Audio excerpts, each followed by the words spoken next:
நாமத்துக்கு ஸ்தோத்திரம். 2வது கிளாஸில் பார்த்தீங்கன்னா, உள்ளான மனிதன் புதிதாக்கப்படுவது போல கொரிந்தியர்ல நம்ம வாசித்தது போல, நம்மள வந்து வார்த்தை வந்து அக்னியா இருக்கணும். ஆண்டவருடைய வார்த்தை வந்து எப்பொழுதுமே அக்னி காணப்படணும். மற்றவர்கள பேசும்போதோ, மற்றவர்களுக்கு சொல்லும்போதோ, நம்மளோட ஆண்டவருடைய வார்த்தை நம்மளுக்குள்ள அக்னி எப்பொழுதுமே காணப்பட்டே இருக்கணும். அப்படிங்கிறது வந்து தெரிஞ்சுக்கிட்டேன். ஏன்னா நம்ம எப்பொழுதுமே சும்மா அறிக்கை பண்ணுவோம் ஆண்டவருடைய வார்த்தைய.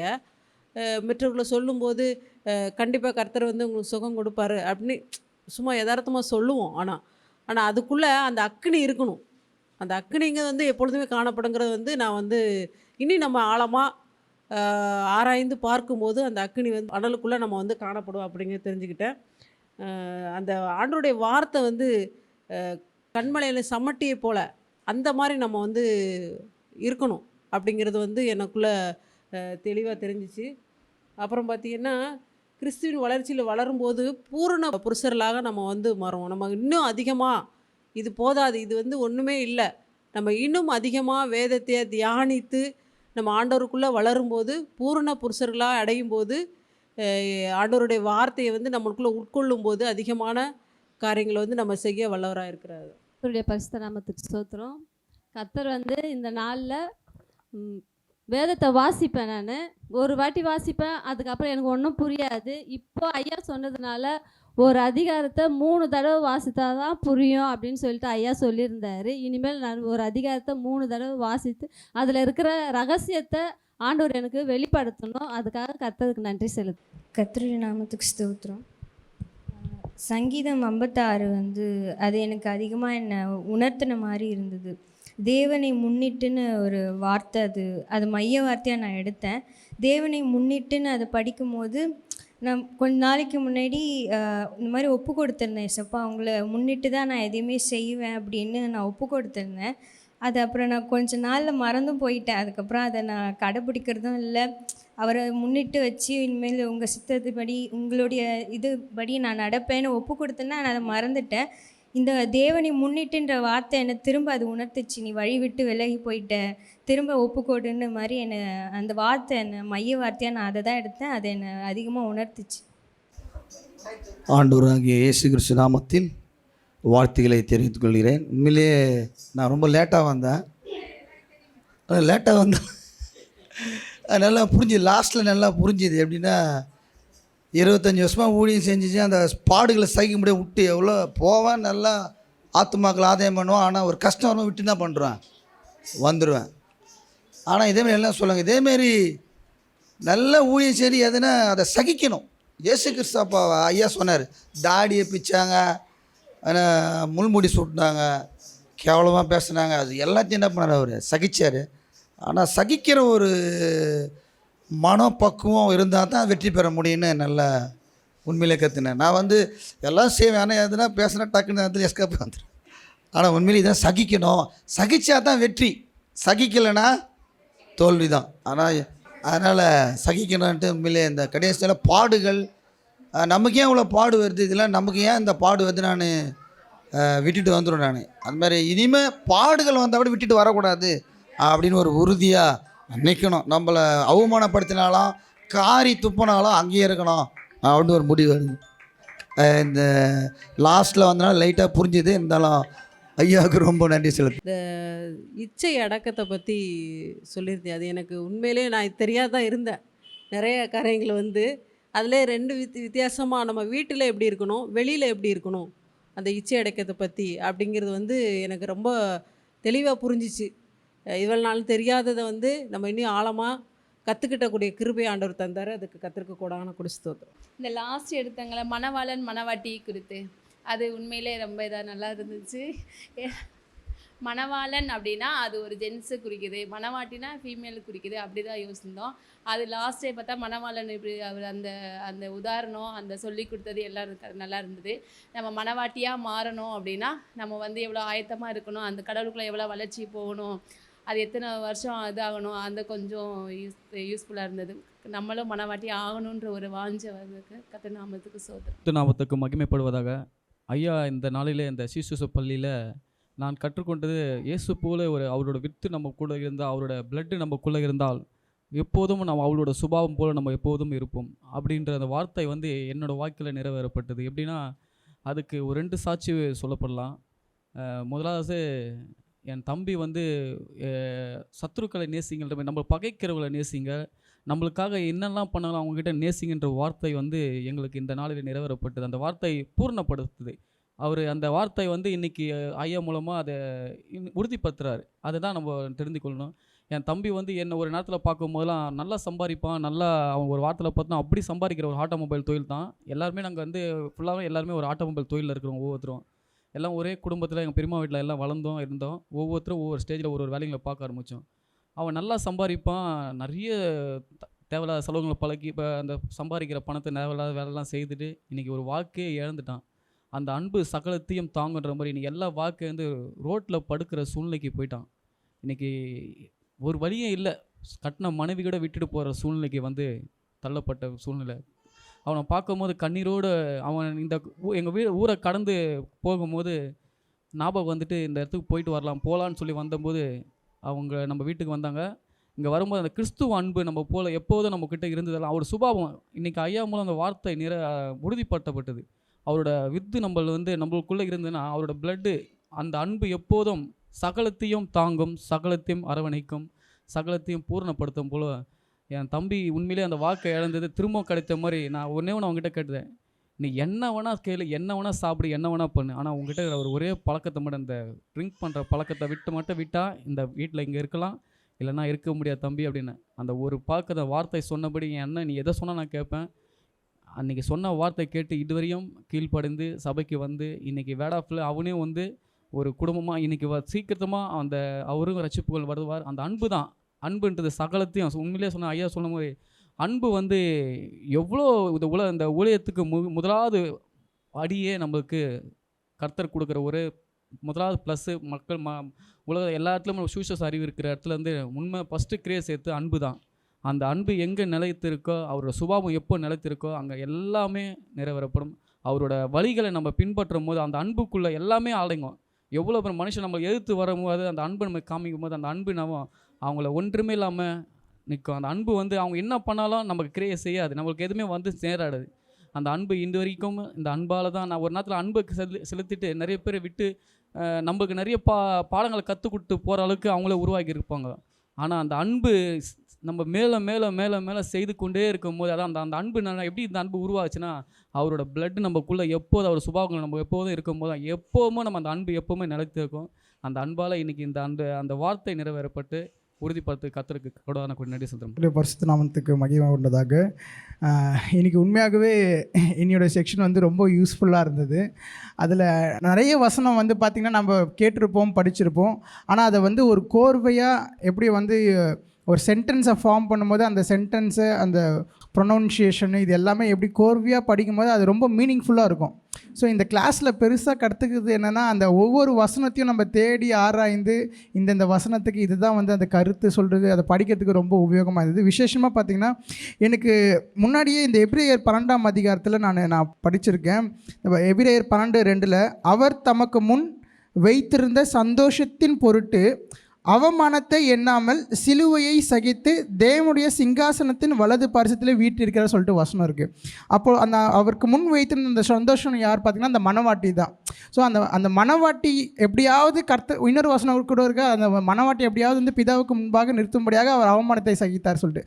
ஸோ இப்போ அந்த வசனத்தை நான் அப்போ படிச்சிருக்கும் போது இதெல்லாம் கேட்கும்போது எப்படி வந்து கிறிஸ்து வந்து அந்த மணவாட்டியை எப்படியாவது முன்னாடி வைக்கணும்னு சொல்லிட்டு அவர் அவமானத்தை இல்லாமல் சிலுவையை சகித்தாரோ, அப்போ கிறிஸ்துவின் சிந்தை நமக்கு இருக்கணும்னா நம்மளும் வந்து அவமானத்தை சகிக்கணும். எல்லாத்தையும் சகிக்கிற ஒரு பிள்ளைகளாக அந்த சுவாபம் நமக்குள்ளே மாறும்போது நம் கிறிஸ்துவர்களாக மாறுவோம் சொல்லிட்டு அந்த வசனம் அதை கனெக்ட் பண்ணுறதுக்கு ரொம்ப யூஸ்ஃபுல்லாக இருந்தது. அது மாத்திரம் இல்லாமல் நம்ம வந்து இனி குழந்தைகளாக இல்லாதபடி பூர்ண புருஷர்களாய் நம்ம கர்த்தருடைய வார்த்தையை அந்த வார்த்தையில் வல்லமை உண்டு, அந்த வார்த்தையில் வந்து ஒரு விடுதலை உண்டு, அந்த வார்த்தையில் சமாதானம் சந்தோஷம் எல்லாமே உண்டு. ஸோ அந்த உண்மையாகவே நான் ஒரு பெரிய பிளெஸ்ஸிங்காக நினைக்கிறேன் அங்கிள். நான் இந்த 4 மாதம் நீங்கள் வந்து நான் பெங்களூரில் இருக்கும்போது நான் ஒவ்வொரு நாளும் நீங்கள் கொடுக்குற ஹோம்ஒர்க்கு வந்து எங்களுக்கு ரொம்ப யூஸ்ஃபுல்லாக இருக்குது. ஏன்னா அது அப்படியே அந்த அந்த கிளாஸோடு இல்லாமல் அது ஒவ்வொரு நாள் நம்ம எப்படியாவது படிக்கணும் எழுதணும் சொல்லிட்டு. ஸோ இது இல்லாமல் உண்மையாகவே எனக்கு ஒரே ஒரு சந்தோஷம் என்னென்னா, நான் சொல்ல முடியாது, இது ஆவியானவர் ஸ்டார்ட் பண்ணது தான் இந்த பைபிள் கிளாஸ். ஏன்னா அது நல்லா என்னால் உணர முடியுது. அந்த வார்த்தை நமக்குள்ளே போகும்போது அந்த வார்த்தையில் இருக்கிற வர சமாதானம், சந்தோஷம், அது கர்த்தர் அந்த நல்லா உணர முடியுது. தொடர்ந்து ஜெபித்துக்கு. ரோமர் 1:21 தேவனை அவர்கள் அறிந்தும் தேவன் என்று அவர்களை மகிமைப்படுத்தாதபடியால் அவருடைய சிந்தனைகளால் வீணானார்கள், அவருடைய இருதயம் இருளடைந்தது. அப்படியே கூட இயேசப்பா வந்து இந்த நாளில் அநேக தடவை இந்த வார்த்தையை பேசியிருக்காரு. இந்த நாளில் கூட நான் ரொம்ப கவலைப்படுவேன். இந்த ஒரு வாரமாகவே ரொம்ப சோர்ந்து போயிருந்தேன். பாஸ்டர் சொன்ன மாதிரி ஒரு விஷயத்த அநேக தடவை நம்ம பேச சொல்ல அது நம்மளுடைய ஜீவியத்தில் அதிகமாக அது வந்து இருக்குது. நான் வந்து இந்த கடன் பிரச்சனைனால நான் கூட ரொம்ப அதை பற்றியே பேசினிருக்கோம். ஆனால் அது பேச பேச எங்களுக்கு அது அதிகமாக தான் ஆயிடுச்சு, கண்டி குறையவே கிடையாது. அதே மாதிரி மற்றவங்க வந்து வீட்டில் என் ரிலேட்டிவ் வந்தாங்க, அவங்க வந்து அந்த விஷயம் பேசினாங்க. அவங்களுக்குள்ள எங்கள் வீட்டில் சமாதானமாக இருந்துச்சு. ஒரு சில காரியங்கள் அவங்க வந்து போய் நிறைய அந்த காரியங்கள் நாங்கள் பேசுவோம். எங்கள் வீட்டில் அது அதிகமாகிடுச்சு. பாஸ்டர் சொன்ன மாதிரி என்னுடைய வேலை விஷயத்தில் கூட நான் விசுவாசமாக இருந்தேன். அதனால ஒரு சில காரணங்களால அந்த விசுவாசம் எனக்குள்ள இல்லாத போயிடுச்சு. ஆனாலும் கூட இந்த நாளில் வந்து ஆண்டவர் நம்ம கடைசி வரைக்கும் அதுக்காக ஜெபிக்கணும் அப்படின்னு கூட ஆண்டவர் பேசினாரு. தேவன் வந்து நம்ம எதை ரொம்ப அதிகமா நேசிக்கிறோமோ அது நம்மளுக்கு வந்து இல்லாத போயிடும். ஆண்டவர் விட அதை அதிகமா நேசிக்க கூடாது அப்படின்ற இது இருந்துச்சு. மற்றவங்க கூட நம்ம அதிகமா நேரத்தை செலவிடுவது, உலக காரியங்களிலும் சரி, தேவனுக்கு 1/2 மணி நேரம் தான் கொடுக்கணும் அந்த ஒரு வார்த்தை. அதுக்கப்புறமா நம்ம வந்து ஏதோ வியாதிப்பட்டுட்டு இருக்கும் பொழுது வந்து நம்ம ஆண்டவரே நான் வியாதிப்பட்டுட்டேன், நான் வந்து இந்த ஊழியத்தை செய்யறேன், நான் இந்த பொருத்தனையை செய்யறேன் அப்படின்னு நம்ம வியாதியா இருக்க சொல்ல வந்து அந்த வேலையை செய்யறது பார்க்கணும். நம்ம வந்து நல்லபடியா இருக்க சொல்லவே ஆண்டவருக்காக எதனா செய்யணும் அப்படின்ற கூட ஆண்டவர் இந்த நாள்ல பேசினார். அதுக்காக கூட கர்த்தருக்கு ஸ்தோத்திரம். கர்த்தருடைய நாமம் மகிமைப்படுவதாக. பாடுகள் மரணம் சொல்லி இன்னைக்கு ஐயா மூலியமா நாங்கள் கேட்டோம். உண்மையாகவே நான் என்னைக்கு அதிகமாக நான் ரசிக்கப்பட்டு 2015 ரசிக்கப்பட்டேன். உண்மையாகவே எந்த நாள் வரைக்கும் ஊழியத்தில் கொஞ்சம் போகிறதுன்னு பார்த்தீங்கன்னா ரொம்ப கம்மி தான். ஆனால் இப்போது சமீபத்தில் இந்த 2024 அப்புறம் பார்த்தீங்கன்னா ரொம்ப பாடுகள், ரொம்ப பிரச்சனைகள்லாம் நிறைய சந்திக்க நாங்கள் நேரிட்டோம். நேற்று தினத்தில் ஒரு காரியத்துக்காக நாங்கள் கொஞ்சம் ஸ்டெப் எடுத்துன்னு இருக்கோம். நேற்று தினத்தில் என்னுடைய சின்ன மாமியார் கேட்குறாங்க, உங்களுக்கு மட்டும் ஏன் இவ்வளோ பாடு, இவ்வளோ உபத்திரம் வருது, நீங்கள் எவ்வளோ ஊழியம் எவ்வளோ ஓடுறீங்களே, எவ்வளோ சர்ச்சுக்கு போகிறீங்களே, அவங்க ரசிக்கப்படாதவங்க அவங்க சொல்கிறாங்க. அப்புறம் வீட்டில் நம்ம சொன்னாங்க, கடவுள் ஒரு நாளைக்கு கண்டிப்பாக செய்வார், அவர் இருக்கும்போது என்ன காவல்னு சொல்லி உண்மையாகவே அந்த வார்த்தை மூலமாக நான் தேற்றோம். அருமையான இன்னைக்கு ஐயா மூலிமா பாடுகள் வரும்போது ஆளுகை கிடைக்கும், சந்தோஷம் கிடைக்கும்னு சொல்லி தான் நம்ம 2 பாயிண்ட் தான் எனக்கு தெரியும். ஆனால் இன்றைக்கி உண்மையாகவே பாடுகள் மூலிமா நிறைய கீழ்ப்படுத்தி நம்ம கற்றுக்கலான்னு சொல்லி இன்றைக்கி ஐயா மூலிமா ஒரு சில காரியங்கள் நிறைய கற்றுக்கொண்டேன். அதேமாரி சத்தியம் என்கிற வசனம் பூமியிலேருந்து தான் முளைக்கும்னு சொல்லி இன்றைக்கும் ஒரு சில காரியங்கள் நிறைய வசனங்களை முன்னாடி நான் கற்றுக்கொண்டேன். அவருடைய நாமம் மகிமைப்படுவதாக. மகிமை உண்டாவதாக. நான் கூட கேட்ட செய்தி விசுவாசத்துல உறுதியா இருக்கணும் அப்படின்னு சொல்லிட்டு பாஸ்டர் மூலியமா பேசினாரு. இந்த வார்த்தை வந்து என்னை ரொம்ப உறுதிப்படுத்திருக்கு. விசுவாசம்னா உங்க வாசிக்கிறது மாத்திரம் கிடையாது, தேவனுடைய சமூகத்துல நீண்ட நேரம் அமர்ந்து அதை தியானிக்கணும் அப்படின்னு சொல்லி சொன்னாங்க. தியானிக்கும் போது நம்மளுடைய இருதயம் நம்ம வந்து அனல் கொண்டே போயிட்டு எரியும் அப்படின்னு சொல்லி வாசிப்பு பண்ணுவோம். அந்த செய்தி எனக்கு ரொம்ப பிரயோஜனமா இருக்குது. இன்னொன்று வந்து பார்த்தீங்கன்னா, மனுஷன் பேசும் வீணான வார்த்தைகளுக்கு தேவனுடைய வருகையில கணக்கு ஒப்புவிக்க வேண்டும் அப்படின்னு சொன்னாரு. நம்ம வீணா உட்காந்து சும்மா தேவையான கதையெல்லாம் பேசாம தேவனுடைய சமூகத்துல உட்காந்து நீண்ட நேரம் வேதத்தை இரவு பகலும் வாசிக்கணும்னு சொல்லி அந்த வார்த்தைகள் ரொம்ப ஆயமா என்ன இப்படி பரிசுத்த நாமத்திற்கு ஸ்தோத்திரம் உண்டாதாக. கேட்ட வசனங்கள், ஏன்னா முதலாவது அவர் சொன்ன ஒரே ஒரு வார்த்தை, முதலாவது அதிகாரம் ஆராய்ச்சி செய்ய வேண்டும், வசனங்கள் ஆராய்ச்சி செய்ய வேண்டும், வார்த்தை ஆராய்ச்சி. இதை நம்ம கற்றுக்கொண்டோமானால் நாம் ஒவ்வொரு நாளும் வந்து அந்த அதிகாரத்தை பற்றியும் வசனத்தையும் பற்றியும் மிக எளிதாக புரிந்து கொள்ள முடியும்னு இந்த நாளில் நான் தெரிஞ்சுக்கினேன். அப்புறம் மைய வார்த்தைகள் என்றால் என்னென்னு பார்க்கும்பொழுது அதுலேயும் தேவனுடைய குணங்கள், அதுக்கு எடுத்துக்காட்ட தேவனுடைய குணங்கள் என்று சொல்லப்பட்டது. அப்புறம் மனுஷனுடைய குணங்களையும் அவர் சொல்லுறதும் நாங்கள் அறிந்து கொண்டோம். அதுக்கப்புறம் பிசாசனுடைய குணங்களும் வெவ்வேறாக அதை பிரித்து காட்டினது இந்த நாளில் நான் தெரிஞ்சுக்கினேன். அதுக்கப்புறம் வித்துகள், அந்த வித்துகள் குறித்து காரியங்களில் சொல்லப்பட்ட அந்த வார்த்தைகளை மிக நான் எளிதாக தெரிந்து கொண்டேன். அதுக்கப்புறம் அன்பு பற்றி, அந்த அன்பு வந்து சகலத்தையும் மூடும், சகலத்தையும் தாங்கும் என்பது அந்த அன்பு இருந்தாலே அநேக காரியங்களை நம்மளால் செயல்படுத்த முடியும், ஆத்துமாக்களை கொண்டு வர முடியும். அன்பு வந்து எல்லாத்தையுமே நம்மளால், ஏன்னா அவர் அன்பு என்பது சத்தியம், அந்த சத்தியம் தான் இயேசு. அந்த இயேசு நமக்குள்ளே இருக்கும்போது அந்த சத்தியமான வார்த்தை ஒவ்வொரு நாளும் அவருடைய பாதத்தில் நாம் காத்திருந்து அது பெற்றுக்கொள்ளும் பொழுது, அந்த சத்தியமான வார்த்தை நமக்குள்ளே கிரியை செய்யும்போது, அது நம்ம ஆராய்ச்சி செய்யும் போதும் ஒவ்வொரு நாளும் அந்த சத்தியமானது, அந்த வசனம் வந்து நம்ம வந்து ஒவ்வொரு நாளும் வந்து சில காரியங்களை நம்மளுக்கு கற்றுக் கொடுக்க ஐயா மூலமாக இன்றைக்கி நான் தெரிஞ்சுக்கினேன். அப்போது அந்த அன்பு, அந்த சத்தியம், அப்போ அதை நம்ம ஏற்றுக்கொள்ளணும். அவருடைய பாதத்தில் நம்ம காத்திருக்க வேண்டும். அந்த சத்தியத்தை நம்ம ஏற்றுக்கொள்ளும்பொழுது ஒவ்வொரு நாளும் அவருடைய சத்தியத்துக்குள்ளே, அவருடைய வார்த்தைக்குள்ளே நாம் வளர முடியும்னு சொல்லி இந்த நாளில் நான் கற்றுக்கொண்டேன். இந்த நாள் ஐயா மூலமாக எனக்கு இந்த வார்த்தை கொடுத்ததுக்கு கர்த்தருக்கு கொடான கோடி நன்றி. ஆமென். இடத்துல கர்த்தர் எழுப்புதலை வந்து எப்படி கொண்டு வரணும், ஆமான வீழ்த்தக்கூடிய எஸ்தராக, கோலியாத்தை வீழ்த்தக்கூடிய தாவீதாக, அது அப்படி இருக்கணும்னு சொல்லி ஆண்டவர் வந்து உள்ளத்தில் பேசினாங்க. இது வரைக்கும் நம்ம ஆவிக்குரிய வாழ்க்கையில் இருந்த அடுத்த ஸ்டெப்புக்கு எப்படி மேலே போகணுங்கிறத ஆண்டவர் உணர்த்தினாங்க. அப்படி ஒரு எழுப்புதல் நமக்குள்ளே வரும்போது தான் நம்ம சுற்றி இருக்கிற ஜனங்கள் ரட்சிக்கப்படுவாங்க. அந்த பகுதியில் ஒரு எழுப்புதலை பார்க்க முடியும், நம்ம சபையிலேயே ஆத்துமாக்களை ஆதாயப்படுத்த முடியும்னு ஆண்டவர் பேசினாங்க. அப்படியே ஆண்டரோட வார்த்தை கீழ்ப்படியும் போது ஆண்டவர் என்னையும் ஆசீர்வதிப்பார்னு விசுவாசம். கர்த்தருடைய பரிசுத்த நாமம் மகிமைப்படுவதாக. இன்றைய தினம் பைபிள் ஸ்டடியில் ஸ்டார்டிங் ஆரம்பித்தது வந்தது, பிசாசின் கிரியைகளை அழிக்கும்படிக்கு தேவனுடைய குமாரன் வெளிப்பட்டார்னு ஸ்டார்ட் பண்ணி கடைசியில் வந்து தேவன் அன்பில் முடித்தார். அது ரொம்ப யூஸ்ஃபுல்லாக இருந்தது.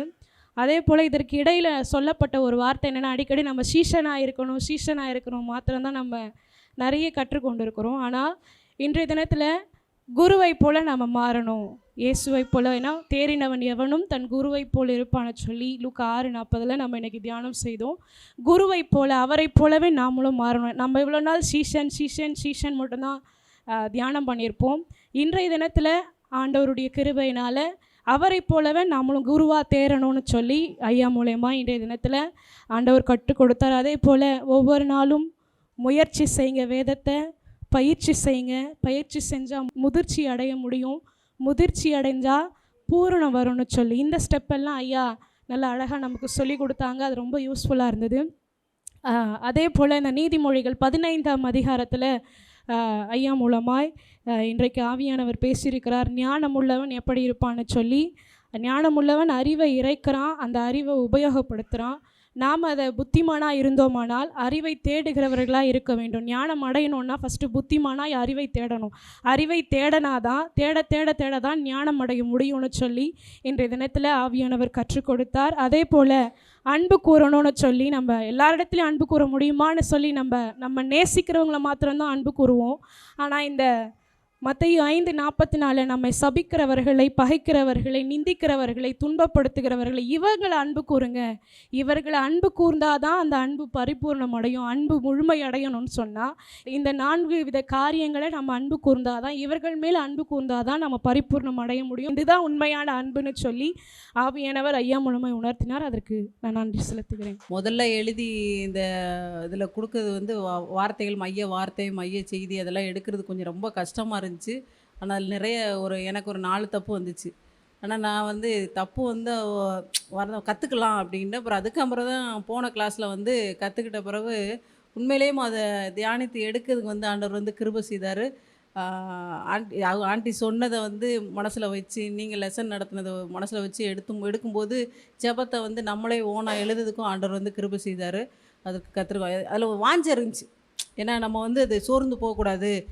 இப்போ ஏன்னா நான் பிரேமிட்ட கூட இந்த மாதம் கிளாஸ் நடக்குமா, கொஞ்சம் லீவு விட்டால் நல்லா இருக்குமே, ஏன்னா அப்படின்னு கூட நான் யோசித்தேன். நம்ம கடைக்கெல்லாம் போக வேண்டியிருக்கு, ரொம்ப அலைச்சல் ஜாஸ்தியாக இருக்குது அப்படின்ட்டு எனக்கு இருந்துச்சு கொஞ்சம். இப்போ கூட நான் இந்த கிளாஸில் அட்டன் பண்ணுற மாதிரியே எனக்கு சூழ்நிலை அமையலை. இருந்தாலும் கர்த்தருடைய பெரிதான கிருபையில் வந்து கர்த்தருக்கு அட்டன் பண்ண கிருபை செய்தார். அது கர்த்தருக்கு கொடான கொடி ஸ்தோத்திரம். நான் வந்து பார்த்துக்கிறேன்ட்டு வந்துட்டேன். நான் வந்து 10 மணி வரைக்கும்னாலும் நான் என்ன வேலைனாலும் பார்த்துக்கிறேன் அப்படின்ட்டு வந்துட்டேன். அதுக்கு கர்த்தருக்கு நன்றி செலுத்துகிறேன். இதில் பார்த்தீங்கன்னா எனக்கு வந்து ஆத்மா, சரீரம், ஆவி, அந்த ஆவி, ஆத்மா, சரீரத்தில் வந்து என்னென்ன கிரியை செய்யுது, பிசாசானவன் என்னென்ன கிரியை செய்கிறான், அதில் நம்ம என்னென்ன கற்றுக்கலாம், அந்த இதை பற்றி இப்போ மற்றவர்களுக்கு கேட்கும்போது நம்ம வந்து ஒரு மாதிரி முழிச்சுட்டு தான் இருப்போம். இப்போ பிள்ளைகளே கேட்குறாங்க நிறைய வேதத்தில் உள்ளதை பற்றி. அப்போ பிள்ளைகிட்ட கற்றுக் கொடுக்குறதுக்கு இது வந்து யூஸ்ஃபுல்லாக இருக்கும் அப்படின்னு வந்து எனக்கு ரொம்ப சந்தோஷமாயிருச்சு. ஏன்னா என் பையன் வந்து ரொம்ப கேள்வி கேட்பான். இதுல திடீர்னு வந்து கேள்வி கேட்டுருவான். கிச்சனில் வேலை பார்த்துட்டு இருப்பேம்மா அந்த அதிகாரத்தில் இது இருக்கலாமா, இந்த ஸ்டோரியில் அப்படிமா. எனக்கு எனக்கு உண்மையிலே ஞாபக சக்தி கம்மியாக இருக்குல்ல, டக்குன்னு பைபிள் எடுத்தோன்னா ஞாபகம் வந்துடும். மறக்க இதுவாக இருந்ததுனால என்னடா திடீர்னு கேட்குற அப்படின்னு, என்ன அப்போ நீங்கள் பைபிள் படிக்கிறியா அப்படின்ட்டு கிண்டல் பண்ணிட்டு போவான். ஆனால் கர்த்தருடைய பெரிதான கிருபையில் இது வந்து உண்மையிலே சங்கீதத்தில் நாங்கள் 1லேருந்து 60 வரைக்கும் எழுதுனதில் நிறைய கற்றுக்கிட்டோம். இன்றைக்கி எடுத்த கிளாஸ்லேயும் நிறைய கற்றுக்கிட்டோம். கர்த்தருக்கு கொடான கொடுத்து சுத்த நாமத்துக்கு ஸ்தோத்திரம். இந்த நாளில் வந்து பைபிளை பற்றி நிறைய காரியங்களை கற்றுக்கொண்டது வந்து ரொம்ப மகிழ்ச்சியாக இருக்குது. நிறைய காரியத்துக்கு இன்றைக்கி பதில் கிடைச்சிதுயா, எனக்கு ரொம்ப மகிழ்ச்சியாக இருக்குது. ஏன்னா நம்ம ஏன் சில காரியத்தில் நம்மளோட வாழ்க்கையில் பெற்றுக்கொள்ளலாம், நம்ம வந்து அதை சுதந்திரிக்கலை. ஏன்னா கர்த்தர் நமக்கு சொன்ன மாதிரி எல்லாமே நம்மளுக்கு வீடுல இருந்து ஆஸ்திலேருந்து எல்லாம் வச்சுட்டாரு. நம்ம வந்து அது அதிகாரத்தோடு நம்ம ஜெபிக்காததுனால, அது அதிகாரத்தோடு நம்ம வந்து படிக்காததுனால நம்ம எதுவுமே நம்ம சுதந்திரிக்கலாம். இனி வருகிற நாட்களில் நாங்களும் எங்கள் சபை விசுவாசிகளும் புதுசாக எங்களை வீடுலாம் கர்த்தர் எங்களை வாங்க வைக்க போறாரு. வார்த்தையின் மூலியமா வீடு வாங்குறதுல இருந்து சபை முதல் கொண்டு ஆண்டவர் எங்களுக்கு எல்லாருமே சொந்தமா கொடுக்க போறாரு. அந்த சாட்சியை கர்த்தர் இந்த ஜனக பகுதி மக்கத்துல ஆண்டவர் எங்களை உயர்த்தி வைக்க போறாரு. கர்த்தருக்கு கொடான கோடி நாங்க நன்றி செலுத்துக்கிறோம். இந்த வசனம் வந்து ரொம்ப எங்களுக்கு யூஸ்ஃபுல்லா இருந்தது. இன்னும் அதிகமா படிக்கணும், இப்ப வாஞ்ச அதிகமா இருக்குது. அதுக்கு கர்த்தருக்கு கொடான கோடி நன்றி. கர்த்தருடைய பரிசுத்த நாமம் மகிமைப்படுவதாக. இந்த கிளாஸ்ல நான் இன்னைக்கு ஆவியானவர் என்னோடு உணர்த்தினது காரியம் என்னவென்றால், இயேசு எப்படி பாடுபட்டாரோ அந்த காரியத்தை குறித்து ஆண்டவர் என்னோடு பேசியிருந்தார். தமக்கு முன் வைத்திருந்த சந்தோஷத்தின் பொருட்டு அவர் அவமானத்தையும் சிலுவையும் அசிங்கம் எல்லாவற்றையும் சகித்து கொண்டார். நாமளும் ஊழியத்தில் என்னோடு பேசினதில், ஊழியத்தில் இந்த அவமானம் வருதா, பாடுகள் வருதா, அது எல்லாவற்றையும் சகித்துக்கோங்க. நமக்கு முன்னாடி சந்தோஷம் இருக்குது, பரலோகம் என்ன சந்தோஷம் இருக்குது, அவருடைய மனவாட்டியாக இப்போ உட்கார போகிறோம். அந்த சந்தோஷத்தை நினச்சி நீங்கள் எந்த உலகத்தில் இருக்கிற எந்த பாடையும் நீங்கள் பார்க்காதீங்க. உங்களுக்கு அந்த பாடுகள் நிமித்தமாக சந்தோஷம், அந்த பாடுகளின் நிமித்தமாக ஆளுகை வருது, அந்த பாடுகளின் நிமித்தமாக கீழ்ப்படிதல் வருது அப்படின்னு சொல்லிட்டு இந்த 3 காரியத்தையும் ஆவியானவர் என்னோடு இடைப்பட்டார். ஐயா மூலமாக நான் ஆண்டவருக்கு நான் நன்றி செலுத்துகிறேன். கர்த்தருடைய நாமத்துக்கு ஸ்தோத்திரம். அந்த குழந்தைங்களா இருக்கிற அந்த அனுபவத்தை பற்றி சொன்னது, அது எனக்கு புரிஞ்சுது. அது வந்து மாம்சத்தையே தேடிட்டு இருக்காமல், அதை பொறாமல் அந்த அதிலே இருக்காமல் ஆவிக்குரிய இதில் நீங்கள் வளரணும். அந்த பால் குடிக்கிற இதுவாக இல்லாமல் ஸ்ட்ராங்கான மீட் சாப்பிட்றவங்களாம் நீங்கள் வளரணும் அப்படின்னது அது எனக்கு பிடிச்சிருந்தது. அதுக்கேற்ற மாதிரி அந்த ஆவிக்குரிய அனுபவத்துக்குள்ளாக போகணுன்னு பேசினது எனக்கு பிடிச்சிருந்தது. கர்த்தருக்கு ஸ்தோத்திரம். இங்கே சாட்சி அணைக்கிறது கர்த்தருக்கு மகிமை உண்டாகட்டும். கிறிஸ்து நிமித்தம், அதாவது ஆண்டவர் பிதாவின் சித்தத்தை செய்ய கிறிஸ்து பாடுபட்டார். அவர் ஊழியத்தை நிறைவேற்றினார். ஏற்கனவே தெரிஞ்சுதான் அவர் பாடுகளுக்கு ஒப்பு கொடுத்து பிதாவின் சித்தத்தை செய்து முடித்தார். எல்லா பாடுகள் உபத்திரம் வழியாக அவர் சிலுவை நோக்கி வந்து ஜெயம் எடுத்து பிதாவின் வலது பரிசத்தில் உட்கார்ந்தார். இதில் ஐயா அவர் இயேசு கிறிஸ்து வச்சு நீங்களும் ஊழியம் செய்யும் போது அநேக பாடுகள், உபத்திரவங்கள், துன்பங்கள், வேதனை எல்லாம் வரும். கிறிஸ்து போல் நீங்கள் சகித்து நீங்கள் வெற்றி பெறும் என்றால் அவரை போல் நீங்கள் பொறுமையாக இருக்க வேண்டும் அப்படின்னு சொல்லி ஐயா மூலிமா தேவன் பேசினார். அந்த வார்த்தைகளெல்லாம் உண்மையாகவே ஒரு உயிர்ப்பிக்கிற வார்த்தையாக இருக்கிறது. ஆமென். ஐயா வந்ததே ஒரு சாட்சி தான் எங்களுக்கு. கர்த்தருடைய நாமத்துக்கு மகிமை. ஐயா கொடுத்த இந்த வார்த்தையின் மூலம் நிறைய நான் கற்றுக்கொண்டேன். ஆனாலும் இப்போ வந்து அன்புன்னா என்னென்னா, இயேசுனுடைய முழு உரமே அன்பு தான். அவருடைய வித்துன்னு சொல்கிறான், ஆனால் அவரை போல் நம்ம இருக்கிறோமா? இல்லை. அந்த அளவுக்கு அவரை போல் நம்ம மாறணும்னா அவருடைய வார்த்தைகள், சத்தியங்கள் நமக்குள்ளே இருந்தால் தான் அன்பு பிறக்கும். அதை போல் நம்ம வந்து இப்போ ஒரு மாமரம்ன்றோம், மாமரத்தை வந்து எதுக்கு சொல்கிறோம், அதில் மாம்பழம் பழுக்குது, அது பேர் மாம்பழன்றோம். இப்போ நம்ம தெரு ஒரு கிராமம் போகிறோன்னா அவர் ஏசப்பா பிள்ளைன்னு சொல்கிறாங்களா? சொல்ல மாட்டாங்க. ஏன்னா நம்ம சுபாவங்கள்லாம் இந்த சர்ச்சைக்கு சபையில் வர சொல்ல தான் அந்த நேரம் இருக்குது, அப்படி வார்த்தை படிக்க சொல்ல தான் அந்த சுபாவம் கொஞ்சம் இருக்குது. அதுக்கப்புறம் போனால் மறந்து போகுது, மாறிடுறோம். அதை போல் மாறாத அளவுக்கு இருக்கணும்னா எந்த நேரமும் அப்படி சத்தியம், வார்த்தை எல்லாம் நமக்குள்ளே இருக்கணும். இப்போ ஒரு வேர்க்கடலை செடி போடுறோம், அந்த செடியில் அந்த காயில் வேர்க்கடலையில் என்னென்ன இருக்குதுன்னு நம்ம பார்க்க தெரியல. ஏதோ எடுக்கிறோம், சாப்பிட்றோம், துண்டுறோம். ஆனால் அந்த வேர்க்கடலையே செக்கில் போட்டு ஆட்டி எண்ணெய் எடுத்து அது ஒரு எரிபொருளாக ஆகுது. அதுபோல் தான் ஆண்டவருடைய வார்த்தையை நமக்குள்ளே இருதயத்தில் போட்டு அந்த வார்த்தையின் பிரகாரம் நம்ம நடக்கணும். நடந்தால் தான் அந்த சத்தியத்திலேருந்து பல நம்ம அதிசயங்கள்லாம் காண முடியும். அவர் கிரியைகள் நடக்கும். ஒரு இடம் போகிறேன்னா, ஒருத்தர் உடம்பு சரியில்லைன்னா அவங்க வியாதியாகிறாங்களோ அவங்களுக்காக மேலே கையை வச்சா ஜபிக்கணும். அந்த கிரியை நமக்குள்ளே வரணும். அதெல்லாம் வரணும்னா ஆண்டவருடைய வார்த்தை சத்தியம் நமக்குள்ளே எந்நேரமும் இருந்தால் தான் அதை நம்ம செயல்படுத்த முடியும். இதெல்லாம் வரணும்னு சொல்லிட்டு கேட்கணுன்னா ஆண்டவருடைய சமூகத்தில் எந்நேரம் முழங்கால் படியிட்டு அவரோட உறவாடணும். இல்லை என்றால் உறவாட முடியாது. பிசாசானவன் தான் நம்மளை தோற்றிக்கினே வருவோம். அல்லேலூயா. இதற்காக தெரிஞ்சதுக்காக தேவனுக்கு நமக்கு கோடான கோடி நன்றி. பரிசுத்த நாமத்துக்கு ஸ்தோத்திரம் உண்டாவதாக. ஐயா நீங்கள் சொன்ன வசனம்லாம் நான் கூட பைபிள் எழுதி வச்சுருக்கேன் ஐயா. அது எத்தனாவது அதிகாரம், பழைய ஏற்பாடு புதிய ஏற்பாடு மொத்தம் எல்லா அதிகாரமும் நான் எழுதி வச்சுருக்கேன். நீங்கள் கேட்டதுமே அது எனக்கு சொல்ல தெரிஞ்சுது. ஆனால் நான் ரட்சிக்கப்பட்டது 10 வருஷம் ஆகுது ஐயா. இப்போது இந்த அளவுக்கு புரிஞ்சுக்கிற மாதிரி எந்த ஒரு போதோரும் எனக்கு இது வரைக்கும் நான் கேட்டதில்லை. ஞாயிற்றுக்கிழமை அன்னைக்கு வரும், ஆராதனையை பார்ப்போம், மெசேஜை கேட்போம், அந்த அளவுக்கு புரியாது. இப்போ உங்கள் மூலியமாக ஒரு அதிகாரத்தில் இவ்வளோ ஒரு அர்த்தத்தை புரிஞ்சு அதில் 3 அதிகாரத்தை எடுத்து இந்த அளவுக்கு தெளிவாக நீங்கள் புரிய வச்சுருக்கீங்க. அதற்காக கொடான கொடி நன்றி. நீங்கள் அந்த சந்தோஷம் பற்றி சொன்னீங்கள்ல, அது ஆத்துமாவா ஆவியா ஆத்துமாவா சரீரமா அது இன்னைக்கு சொன்னீங்கல்ல, அது புரிஞ்சுது. ஆனால் அந்த தயவுன்றதுக்கு நீங்கள் எடுத்தீங்க, அதுக்கப்புறம் நீங்கள் சொல்லலை, அப்புறமா சொல்லிடுங்க. சரீரம் இதுங்களா. அதுக்கப்புறம் இந்த பூரண புருஷன் அந்த வளர்ச்சி எப்படி இது பண்ணணும், அந்த குழந்தைன்னா எப்படி இருக்கணும், அப்புறம் இந்த பூரண புருஷன்னா அந்த வளர்ச்சி அடைஞ்சதுக்கப்புறம் எப்படி இருக்காங்க, அப்போஸ்தலராக இருக்காங்க, தீர்க்கதரிசி, சுவிசேஷகர், மேய்ப்பர்களாக இருக்காங்க, போதகராக இருப்பாங்க. அதை பிரித்து நீங்கள் சொன்னது அது நல்லா அது புரிஞ்சுது, அது தெரிஞ்சுக்கிட்டேன். அடுத்தது அந்த அறிவு கிறிஸ்துவுக்குள் நாளுக்கு நாள் எப்படி நம்ம வளர்ச்சி அடையணுன்றதை வளர்ச்சி அடைஞ்சதுக்கும் வளர்ச்சி அடையாமல் இருந்தால் எப்படி இருக்கும், வசனம் தெரியாமல் இருந்தால் இருக்கிறதுக்கும் அது தெரிஞ்சுக்கிட்டேன் தெளிவாக. கர்த்தருடைய பரிசுத்த நாமத்துக்கு ஸ்தோத்திரம். ஐயா சொன்ன வார்த்தையில் ஒரு சில இதெல்லாம் நான் மிஸ் பண்ணியிருக்கிறேன். இருந்தாலும் கர்த்தர் நாமத்துக்கு ஸ்தோத்திரம். இந்த இடத்துலேயே ஒரு சாட்சியை சொல்ல, கொலோசியரில் 1:28 சொன்னோம், எந்த மனுஷனும் கிறிஸ்து இயேசுக்குள் தெரியாம நிறுத்தும்படிக்கு அவரை நாங்கள் அறிவித்து எந்த மனுஷனுக்கும் புத்தி சொல்லி எந்த மனுஷனுக்கும் எல்லா நாணத்தோடும் உபதேசம் பண்ணுகிறோம்னு சொல்லி. அப்போ முதலாவது இதை என்னை ரொம்ப சிந்திக்க வச்சுது இந்த வார்த்தை. நம்மளும் ஒரு ஊழியனா சொல்லி நம்மளை ஒரு இடத்துல பிரசங்கம் பண்ணுறோம், எல்லாம் இது பண்ணுறோம். நம்ம நாணத்தை புத்தியை சொல்லும் போது அதில் நம்ம கரெக்டாக இருக்கிறோமா, ஃபஸ்ட்டு நம்ம எதில் இப்போ குறையாக இருக்கிறோம் அப்படின்னு சொல்லும் போது ஒரு சில விஷயத்தில் கூட வீட்டில் கூட நிறைய கோவப்பட்டுருக்கிறேன். ஒரு வேலை ஸ்தலத்தில் கூட ஒரு சின்ன சின்ன விஷயத்தில் கோவப்பட்டுருக்கிறேன் அப்படின்னு சொல்லும்போது, அப்போ நம்ம கிறிஸ்து இயேசுக்குள்ளே நம்ம தெரியும்னா இருக்கணும் போது, அப்போ அவரே எவ்வளோ தான் பச்சை மரத்துக்கு அவ்வளோ பாடுனா, அப்போ நம்ம எவ்வளோ பட்டை மரமாக நம்மளுக்கெல்லாம் இந்த பாடு வரந்தான் அப்படி சொல்லி அதை நினச்சப்போ லூக்கா 2:52 சொன்ன மாதிரி இயேசுவான ஞானத்திலும் வளர்த்தியிலும் தேவ கிருபையிலும் மனுஷர் தயவிலும் அதிகமாக விருத்தி அடைந்தார் அப்படி சொல்லும் போது, அப்போ இயேசுவானவரே ஞானத்தில் அப்போனா அவருக்கே இல்லாத இதுவா அப்படின்னு சொல்லும் போது ஐயா சொன்ன வார்த்தையிலே ஞானத்தை குறித்து தான் எனக்கு ரொம்ப பிடிச்சிருந்த வார்த்தை. வளர்த்தியிலும் தேவ கிருபையிலும் அப்போது அதெல்லாம் நமக்கு ரொம்ப தேவை, யூஸ்ஃபுல்லாக ஊழிய செய்கிறோம், நம்ம அதுக்கெல்லாம் ரொம்ப தேவைன்னு சொல்லிட்டு. அப்புறம் அந்த வியாதியஸ்தர் மேல் கை வைப்பார்கள் சொல்லும் போது ரொம்ப அந்த கண்ணில் தண்ணி வராதுக்குறைய ஒரு மாதிரி ஒரு ஃபீலிங்காக ஆகிடுச்சு. நம்மளும் அந்த மாதிரி கை வைப்போம் அதுன்னு சொல்லிட்டு, அதுக்கு தேவை என்ன, ஒரு பரிசுத்த ஆவியான ஒரு ஒத்தாசை நமக்கு இருக்கணும்.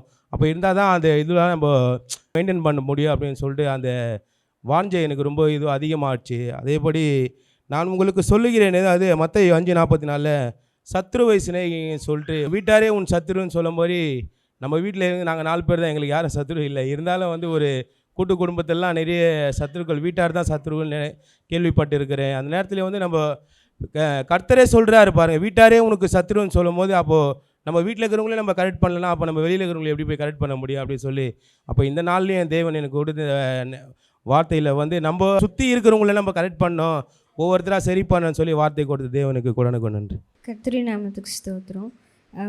முன்னாடி அந்த மைய வார்த்தை எடுக்கும்போது கொஞ்சம் கன்ஃபியூஷனாக இருக்கும். ரொம்ப நேரம் அதோட அந்த வார்த்தையோட மீனிங்கை ஆராய்ச்சி பார்த்து தான் எடுக்கிற மாதிரி இருக்கும். ஆனால் இப்போ இந்த ஆவி ஆத்மா அந்த சரீரம் பார்க்கும்போது ஒரு ஐடியா, அந்த பாட்டாக பார்க்கும்போது ஒரு ஐடியா வந்திருக்கு, இப்படி தான் எடுக்கணும் அப்படின்ற மாதிரி. அதேமாரி அந்த மீனிங் எல்லாம் கொஞ்சம் புரியாத மாதிரி இருந்தது. இப்போ இதில் பார்க்கும்போது நிறையவே தெளிவான மாதிரி இருக்குது. கொஞ்சம் இப்போ நல்லா எடுக்கலான்ற மாதிரி ஒரு இது இருக்குது. கர்த்தருடைய பரிசுத்த நாமம் மகிமைப்படுவதாக. இந்த நாளிலே சாட்சியாக நீத்த தேவனுக்கு நன்றி செலுத்துகிறேன். இவ்வளோ நாள் சூழ்நிலை நம்ம இன்றைக்கி ஐயா மூலமாக நிறைய வார்த்தைகள் நாங்கள் பகிர்ந்தபடி இந்த பயிற்சியில் நிறைய விஷயம் தெரிந்து கொண்டேன். உண்மையிலே இந்த பைபிள் கிளாஸில் நல்ல அறிகுறிகளில் கற்றுக்கொள்ள ஒரு நல்ல வாய்ப்புகள் கிடைச்சபடியாக ஐயா மூலமாக கிடைச்சதுக்கு ரொம்ப நன்றி செலுத்துகிறேன்.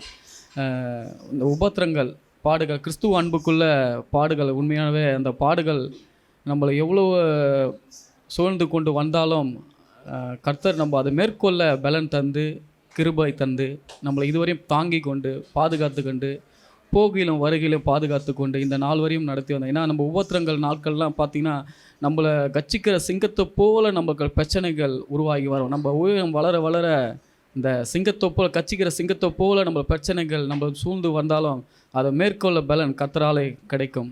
இந்த நாளிலே இந்த வார்த்தை ஐயா மூலமாக நிறைய வார்த்தை இந்த உபத்திரத்தை பற்றி பேசும்போது ரொம்ப ரொம்ப அருமையாக அந்த வார்த்தை நம்ம மனதில் தேற்றுக்கொள்ள. நாங்கள்லாம் அந்த ஊழியம் பண்ணும்போது இந்த என்னடா அது இவ்வளோ பாடுகள், நம்ம இப்போ தான் நம்ம சபைக்கு போயிட்டு வந்தோம், பார்த்தா அது மேற்கொண்டு இப்படி வருதுன்னு. அப்போது நிறைய ஐயாங்க மூலமாக நிறைய வார்த்தைகள் கேட்கும் போது இந்த நாளிலே இந்த வார்த்தை நினைவு கூர்ந்தபடியால் ரொம்ப நன்றி செலுத்துகிறேன். இந்த வார்த்தை தேற்றப்பட்டால் இந்த கர்த்தருக்கு கூட நன்றி செலுத்துகிறேன். ஆமென். கர்த்தருடைய பரிசுத்த நாமத்துக்கு ஸ்தோத்திரம். நிறைய விஷயங்களை தெரிஞ்சுக்கணும் இதிலேருந்து. முக்கியமாக பார்த்திங்கன்னா அந்த இச்சை அடக்கத்தை பற்றி சொன்னது நல்லா இருந்தது. ஏன்னா வீட்டில் எப்படி இச்சை அடக்கம்னு நம்ம வேறு மாதிரி நினச்சிக்கணும். ஆனால் பொருள் ஆசை, துணி, நகை, ஒருத்தவங்கள ஒரு வல்கமாக எல்லாமே இச்சை அடக்கத்துக்குள்ளே இருந்தது. அந்த இச்சை அடக்கம் வெளியில் எப்படி இருக்கணும், குடும்பத்தில் அது நல்லா புரிஞ்சுது. அப்புறம் பார்த்திங்கன்னா கடவுளுக்கு நம்ம வந்து மனவாட்டியாக இருக்கணும். அது உண்மையாலுமே எனக்கு அதை நான் இப்படி மனவாட்டியாக இருக்கணுன்ற என்னுடைய வாழ்க்கையில் அவர் எனக்கு மனவாளன் தான். அதை நான் இங்கே ரொம்ப உணர்ந்தேன். நான் அந்த மாதிரி யோசிக்கவே இல்லை அவரை. நான் தகப்பனா சகோதரனா அப்படி தான் நான் யோசித்தேன். இந்த தருணத்தில் எனக்கு மனவாளன் அவரு தான். நம்ம முன்னாடி ஆயத்த ஜபத்துல நம்ம என்ன வார்த்தை பாஸ்ட் நமக்கு தந்தாரோ அந்த வார்த்தையே இந்த நல்ல கர்த்தர் திரும்பியாய் நமக்கு தந்திருக்கிறார். அதுக்காக நான் கர்த்தரை ஸ்தோத்திரிக்கிறேன். உணர்வுள்ள ஒரு இருதயம் வேணும் அப்படிங்கிறத பற்றி நம்ம நேற்று சாயங்காலம் தியானித்தோம். அதே வார்த்தையை ஆண்டவர் இந்த நாளில் பேசியிருக்கிறார். என்ன சொல்றதுன்னே தெரியல. ஆண்டவர் நம்ம மேல நம்மளை அதிகமா நேசிக்கிறார் அப்படிங்கிறது மட்டும் நான் கரங்க தட்டுங்க பாஸ்டமாக்காக. கர்த்தருடைய பரிசுத்த நாமம் மகிமைப்படுவதாக. இந்த நாளில் கூட கர்த்தர் என்னோடு கூட தனிப்பட்ட விதத்தில் பேசினார். அது மட்டும் இல்லாமல் ஒரு வசனத்தின் மூலமாக நான் அநேக நாளாக யோசித்து கொண்டே இருந்தேன். என்னென்னா நான் எப்படி சொல்கிறது, வாலிப பொண்ணாக இருக்கும்போது நான் சர்ச்சுக்கு போயிருக்கும்போது ஒரு போதகர் வந்து எபிரேயர் 12:2 அவர் தமக்கு முன் வைத்திருந்த சந்தோஷத்தின் பொருட்டு அவமானத்தை எண்ணாமல் சிலுவையை சகித்து தேவனுடைய சிங்காசனத்தின் வலது பார்சத்தில் வீற்றிருந்தார் அப்படின்னு சொல்லிட்டு எல்லா பிள்ளைங்களும் ஜெபம் பண்ணிக்கினாங்க அந்த பாஸ்டர்கிட்ட. சரி நம்மளும் பண்ணிக்கலாமேன்னு சொல்லிட்டு பண்ணிக்கும்பொழுது அவர் எனக்கு இந்த வசனத்தை வச்சு தான் என் தலையில் கை வச்சு ஜெபம் பண்ணார். நான் நினச்சேன் என்னை உயர்த்துவார், ஆசீர்வதிப்பார் அப்படின்னு சொல்லிட்டு சொல்வார் நினச்சேன். இந்த வசனத்தை எதுக்கு நம்மக்கிட்ட சொல்லணும் அப்படின்னு சொல்லிட்டு அதுக்கப்புறம் நான் இந்த வசனத்தை படிக்கும் போதெல்லாம் எனக்கு சுத்தமாகவே புரியாது அவர் எதுக்கு இந்த வசனத்தை சொல்லி எனக்கு சொன்னாருன்ட்டு. இதுவரையிலும் எனக்கு இந்த வசனத்தை குறித்த ஒரு எப்படி சொல்ல பதிலே கிடைக்கல. ஆனால் இந்த நாளில் கர்த்தர் ஐயா மூலமாக இயேசு கிறிஸ்து எப்படி அவமானத்தையும் பாடையும் சகித்ததால் தேவனுடைய வலது பார்சத்தில் உட்காரும் போது ஆளுகையும் சந்தோஷத்தையும் பிதா கொடுத்தாரோ அதே போல் இந்த உலகத்தில் அவமானத்தின் மத்தியில் கர்த்தர் எனக்கு ஒரு பெரிய சந்தோஷத்தை கொடுப்பார் என்று விசுவாசிக்கிறேன். ஆமாம். கர்த்தருடைய பரிசுத்த நாமம் மகிமைப்படுவதாக. உண்மையிலேயே 2 மாதமாக இந்த கிளாஸில் கலந்துருக்கிறேன். போன வாட்டி கூட எல்லாருமே சொன்னாங்க, ரொம்ப ஆர்வமாக தான் இருந்தது. அதனால் எழுந்துக்க முடியாத சூழ்நிலைனால் அப்படியே உட்காந்துட்டே இருந்துட்டேன். ஆனால் இந்த வாட்டி எனக்கு அழனா தாங்க முடியல. உண்மையிலே பாடுகளை குறித்து ஐயா ரொம்ப இதுவாக சொன்னார். நான் ரொம்ப சோர்ந்து தான் போயிருந்தேன். என் கையை உடஞ்ச நிலமையிலையும் நான் ஊழியத்தை செய்ய முடியாது அப்படின்னு சொல்லிட்டு சோர்ந்து போயிருந்தேன். ஆனால் ஒரு அழகாக பாடுகளை குறித்து சொன்னார். ஒவ்வொரு வசனத்தின் மூலிமா தான் உண்மையாக நான் வசனத்தின் மூலிமா தான் என்னை நானே தேற்றி கொண்டு வந்துருக்கிறேன். ஒவ்வொரு வாட்டி தினைக்கும் படிக்கும் போதெல்லாம் பாடுகள் வந்தால் கூட அதை சகித்துட்டு மீண்டும் ஊழியத்துக்கு நான் போகணுன்னு சொல்லிட்டு இந்த நேரத்தில் ஐயா மூலியமாக எனக்கு வசனத்தின் மூலம் தேற்றினார். கர்த்தருக்கு கொடான கொடி நன்றிகளை இருக்கு. சோத்திரம். சங்கீதம் எழுதும் போது ரொம்ப இன்ட்ரெஸ்டாக இருக்குது. இந்த மெய் வார்த்தை மெய் வசனம் இவ்வளோ நாளாக நம்ம அதை படிச்சுட்டே வந்திருந்தோமா, அது எழுதிட்டே இருக்கணும் போல் தோணுது. யோசித்து எழுதும்போது ஆனால் டைம் தான் இல்லை எனக்கு. ஆனால் ட்ரை பண்ணுறேன் அடுத்த மாதம் முடிச்சுக்கிற மாதிரி. அதே போல் இந்த ஆவி ஆத்மா சரீரம் பற்றி தெளிவாக அங்கிள் சொன்னாங்க. அது ரொம்ப யூஸ்ஃபுல்லாக இருக்கும். அக்கா சொன்ன மாதிரி நம்ம பசங்களுக்கு சொல்லி கொடுக்கறதுக்கு. அப்புறம் முக்கியமாக இன்றைக்கி நான் வர முடியாத ஒரு சூழ்நிலை தான். நான் வீட்டுக்கு வந்தோடனே நீ போக முடியாது, முடிஞ்சிட்ருக்கோம், 3:30 மணி சொன்னாங்க, முடிஞ்சிட்ருக்கோம். கேட்கறதுக்கும் அப்படியே நான் ஃபோன் பண்ணி கேட்கறதுக்கு ஒரு மாதிரியாக இருந்தது. நான் உள்ளே நுழைஞ்சி ஃபேஸ் வாஷ் பண்ணும்போது தம்பி ஃபோன் பண்ணாங்க, அக்கா எங்கேக்கா இருக்கீங்கன்னு. அப்புறம் யோசித்தேன், சரி பரவாயில்ல, லேட்டானாலும் பரவாயில்ல, தம்பி ஃபோன் பண்ணிட்டாங்கன்னு சொல்லிட்டு உடனே வந்துட்டேன். இது நான் வந்ததுக்கு ஒரு யூஸ்ஃபுல்லாக இருந்தது. கதை செய்த நன்மைக்காக நன்றி. கர்த்தருடைய பரிசுநாமத்துக்கு ஸ்தோத்திரம். போன மந்த்து மைய வார்த்தை இதில் வசனம் ஆராய்ச்சி பண்ணுறப்ப ஈஸியாக இருந்தது. இந்த தடவை செகண்ட் டைம் எழுதுகிறப்ப ரொம்ப கொஞ்சம் கஷ்டமாகவே இருந்தது, எப்படி எழுதணும் என்ன ஏதுன்னு. இப்போ அங்கிள் எடுத்தோடனே ஸ்டார்டிங்லேயே வந்து அதை எப்படிலாம் எழுதணும், அதில் நம்ம என்னென்ன எடுத்துக்கலாம் அப்படின்னு சொல்லிட்டு, இந்த ஆவி ஆத்மா சரீரம் அதில் என்னென்ன வருது அப்படின்னு சொல்லிட்டு சொல்லி கொடுத்தாரு. அது வந்து ரொம்ப இதாக இருந்தது. அது இனிமேல் வந்து எடுக்கிறதுக்கு கொஞ்சம் யூஸ்ஃபுல்லாக இருக்கும்னு கர்த்தரை நாம் விசுவாசிக்கிறோம். அடுத்து வந்து அதேமாதிரி சகல சத்தியம் அப்படின்னு இருந்தது. இப்போ சகல சத்தியம் அப்படின்னா நம்ம யூஸ்வலாக நாங்கள் என்ன நினச்சோம் அப்படின்னா, உலக பிரகாரமான சத்தியம், சகல சத்தியம் அப்படின்னா சகலமும் அப்படின்னா உலகம் முழுவதும் அப்படின்னு தான் நினச்சோம். ஆனால் உண்மையில் அது இல்லை. அது வந்து வேதாகம சத்தியம், பரலோக சத்தியம், அப்புறம் அந்த சத்தியம் வந்து காற்றிலாம் இருக்குது. அதை வந்து ஃபஸ்ட்டு செக்ஷனில் வந்து அதை பற்றி கொஞ்சம் நல்லா தெரிஞ்சுக்கிட்டோம். இனிமேல் யாராவது பற்றி சகல சத்தியம் அப்படின்னு நம்மகிட்ட கேட்டாங்கன்னா பிறருக்கும் சொல்கிறதுக்கு ஒரு யூஸ்ஃபுல்லான ஒரு வார்த்தையாக அதை வந்து தெரிஞ்சுக்கிட்டோம். அடுத்து வந்து என்ன அப்படின்னா, இப்போ அதே மாதிரி வந்து இப்போ மனிதனுக்கு குறித்ததான அந்த ஆவி ஆத்மா சரீரத்தை தெரிஞ்சோம். அதே மாதிரி பிசாசு மூலமாக இயேசுக்கும் பிசாசுக்கும் நம்ம எப்படி அவங்களோட போயிடாதபடி எப்படி அதில் எப்படி கள்ள தீர்க்க தரிசனம், அந்தி கிறிஸ்து அதுக்கெல்லாம் வந்து எப்படி விலகி இருக்கணும், எப்படி இருக்கணும், அவங்க உலகப்பிரமா அதெல்லாம் போயிடக்கூடாதுன்றது அதை குறித்து இந்த ஃபஸ்ட்டு செஷனில் தெரிஞ்சுக்கணும். கர்த்தருடைய நாமத்துக்கு ஸ்தோத்திரம். கர்த்தருடைய பரிசுத்த நாமம் மகிமைப்படுவதாக. இந்த அடியனை கூட தேவன் சாட்சி அனுத்துகிற கிருபைகளுக்காக நன்றி செலுத்துகிறேன். நாங்கள் அட்டூர் பகுதியில் ஊழியத்தை செய்து கொண்டு இருக்கிறோம். புதுசாக ஆத்மா ரசிக்கப்பட்டு இப்போ தான் சபையில் வந்து கொண்டு இருந்தாங்க. திடீர்னு பார்த்தா அவங்களுடைய சூழ்நிலை நிமித்தமாக பிரச்சனை, இட பிரச்சனையினால் கொஞ்சம் வாரம் 2 வாரம் தான் வந்திருந்தாங்க. பார்த்தா திடீர்னு பார்த்தா ஒரே பிரச்சனை, அடிதடி, அவங்க மண்டியை உடச்சி செங்கல்பட்டு ஹாஸ்பிட்டலில் சேர்த்து பெரிய ஒரு அவமான பாடுக்குள்ளே போயிட்டாங்க. அதுக்குள்ளே நாங்கள் எவ்வளோ வேதனைப்பட்டு ஜெபம் பண்ணோம். ஆனால் இன்றைக்கி தேவன் திட்டம் தெளிவாக என்னோட பேசியிருக்கிறார். பாடுகள் மத்தியில் தான் கீழ்ப்படிதல் எல்லாம் ஆளுகை நம்மளுக்கு வரப்போகுது. அதனால் அந்த பாடுகளை குறித்து நான் கவலைப்படல. ஆனால் இன்றைக்கி ஆண்டவர் இந்த வார்த்தையை மூலியம் திட்டம் தெளிவாக என்ன பேசினார். அது மாத்திரம் இல்லை, எங்கள் சகோதரி கஜா சகோதரி இருக்காங்க, அவங்க கூட வேலை செய்கிறவங்க ஒருத்தவங்க சகோதரியுடைய பொண்ணு ஆப்ரேஷன் பண்ணணும்னு செங்கல்பட்டு ஹாஸ்பிட்டலில் சேர்த்து வச்சுருந்தாங்களாம். அவங்க என்கிட்ட சொன்னாங்க, ஜெப குறிப்பா நாங்கள் சபையாராக சேர்ந்து ஒருமனப்பட்டு ஜெபம் பண்ணோம். அந்த இடத்துல கத்தியே படாத அளவுக்கு ஆண்டவர் சுகத்தை கொடுத்துட்டா. கர்த்தர் நாம மகிமைப்படுவதாக. ஆண்டவர் என்னோட பேசின ஐயா மறித்து பேசின தயவுக்காக நன்றி செலுத்துகிறேன். ஆமென். நிறைய வாட்டி மெசேஜ் கேட்டிருக்கோம், ஆனால் வசனங்கள் வந்து நிறைய கொஞ்சம் போகும். ஆனால் இந்த செக்ஷனில் வந்து நிறைய வசனங்களை ஆண்டவர் உணர்த்தினார். இந்த வீட்டை பற்றியும் நாங்களும் ரொம்ப நாளாக ஜெபிச்சிருந்தோம். நம்ம வந்து அங்கே இருக்கணுமா, வேறு எங்கன்னா போகுமான்னு சொல்லிட்டு இந்த வேலையில் கூட ஆண்டவருடைய சித்தம் எதுவும் அதன்படி நடக்கணும். வேலை காரியங்களிலும் சரி, நம்ம வந்து எப்பவுமே சுத்த மனசாட்சி உள்ளவர்களாக இருக்கணும். நிறைய வாட்டி சொப்பனம் வரும், ஆவிக்குரிய ஜீவியத்தில் அந்த நிர்வாணம் அப்படின்ற வரும். அது எனக்கும் தெரியும். ஆனாலும் நான் வந்து அது ரொம்ப கொஞ்சம் அசதியாக இருப்பேன். தேவனுடைய காரியத்தில் வந்து அசதியாக இருக்கக்கூடாதுன்னு கூட ஆண்டவர் இந்த நாளில் பேசினார். சுத்த இருதயமுள்ளவர்களாக இருக்கணும். நிறைய தேவனுடைய வார்த்தைகளை வந்து நம்ம இருதயத்தில் எப்பவுமே வச்சுக்கணும்னு சொல்லிட்டு ஆண்டவர் இந்த நாளில் என்னோடு பேசினார். அதற்காக கூட கர்த்தருக்கு ஸ்தோத்திரம். பரலோக அக்கினி, கட்டையினால் அடிக்க அந்த அக்கினி, ஷாத்ராக் மேஷாக் ஆபேத்நேகோ அந்த நரகத்தின் அக்கினி. அப்போ எலியாவுக்கு வாயிலேருந்து புறப்பட்டு வந்த அக்கினி, அந்த வசனம் எப்படி ஒரு அக்கினியாக மாறணும் நீங்கள் சொன்னது அது நல்லா இருந்துச்சு. ஐயா நல்லா அருமையாக வேத வசனத்து மூலமாக உங்களுக்கு புரியபடியாக செய்தார். என்ன அப்படின்னா, ஒரு பேஷண்ட்டுக்கு ரொம்ப சீரியஸாக இருக்கிற ஒரு பேஷண்ட்டுக்கு எப்படி ஒரு ட்ரீட்மெண்ட்டு கொடுப்பாங்களோ அது மாதிரி நான் உணர்ந்தேன். ஆமென். ஆவிக்குரிய வாழ்க்கையில் அந்த மாதிரி வசனம்ன்றது விசுவாசிங்களுக்கு தான் இல்லை, எல்லாருக்கும் வசனம். ஐயா கூட பல மணி நேரம் வேதத்தை வாசிந்தான் இருப்பார், நைட்டில் 1 மணி 2 மணின்னு. அதனால் இந்த வசனம்தான் ஐயா சொன்ன மாதிரி சத்தியத்தை அறியணும். அறியறது எப்படின்னா, இப்போ ஃபோன் இருக்குது, எப்படி நமக்கு தெரியும் ஃபோன் எதுக்கு பேசுது தான். ஆனால் சில பொருள் இருக்கும், ஆனால் நமக்கு எதுக்குன்னு தெரியாது.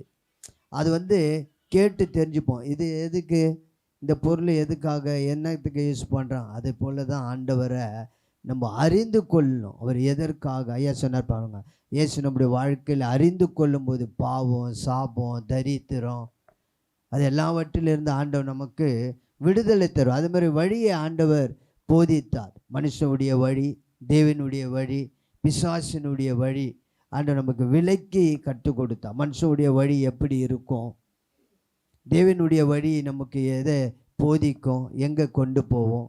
பிசாசினுடைய வழி உலகத்தில் அநேக காரியங்கள் இருக்குது. அதனால் ஐயா மூலியமாக இந்த வேத வசனம் நம்முடைய சபையில் அநேகர் கற்றுக்கொள்ளும்படியாய் ஆண்டவர் கிருபை செய்ததுக்காய் தேவனை நான் ஸ்தோத்திரிக்கிறேன். ஆமென். எங்கள் வீட்டில் என் கணவனுக்கு ஒரு விபத்து நடந்துச்சு. அதே நான் யோசனை பண்ணினே இருந்தேன்.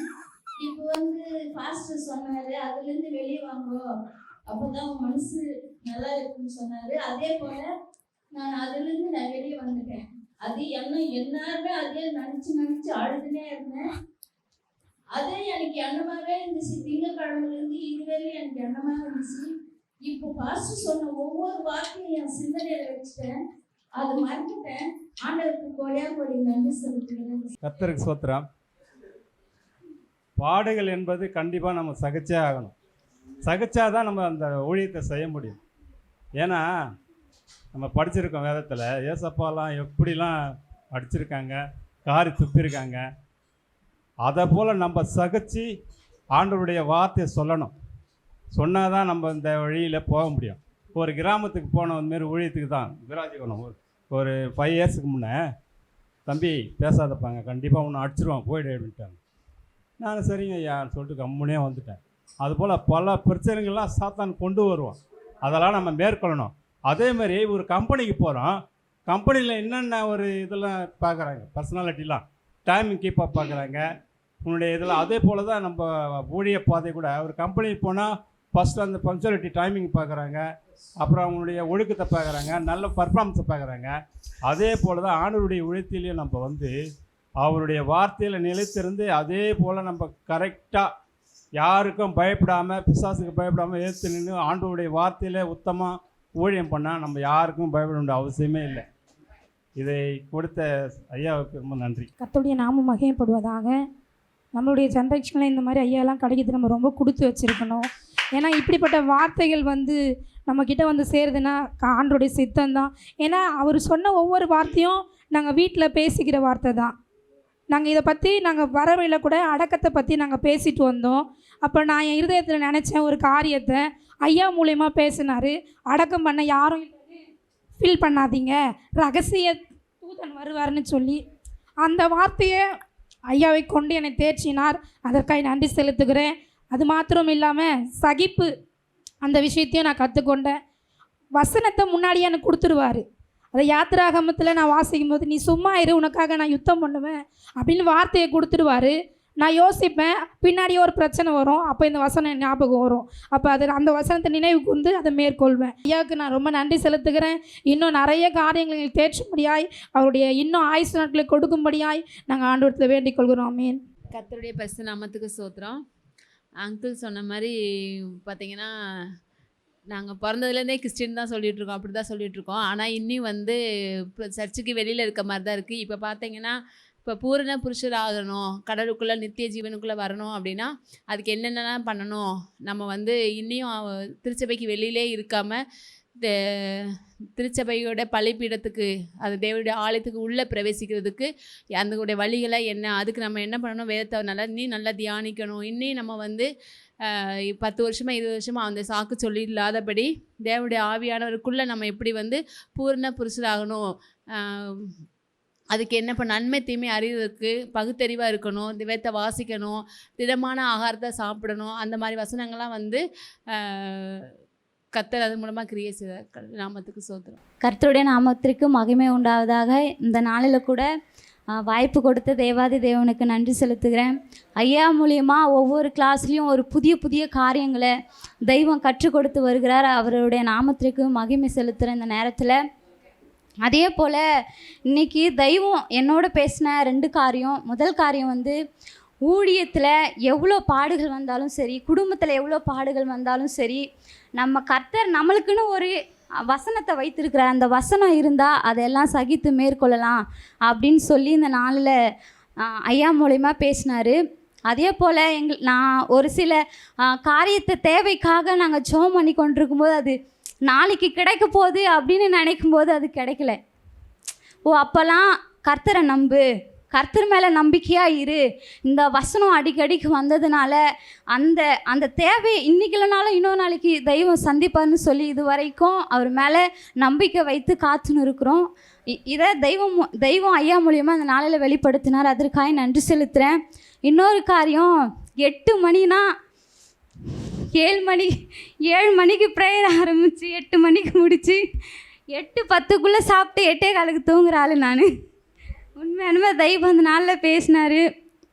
ஆனால் அடிக்கடிக்கு யோசிப்பேன், நிறைய நம்ம சீக்கிரமாக தூங்கினாலும் சீக்கிரமாக எழுந்து காலையில் ஜெபம் பண்ணுவேன்.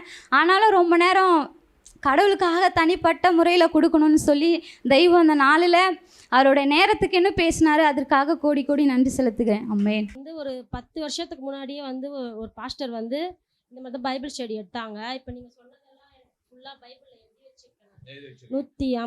1189 ஆகமங்கள் அந்த மாதிரி எல்லாமே சொன்னாங்க. இது வந்து நான் சுத்தமாக மறந்துட்டேன்.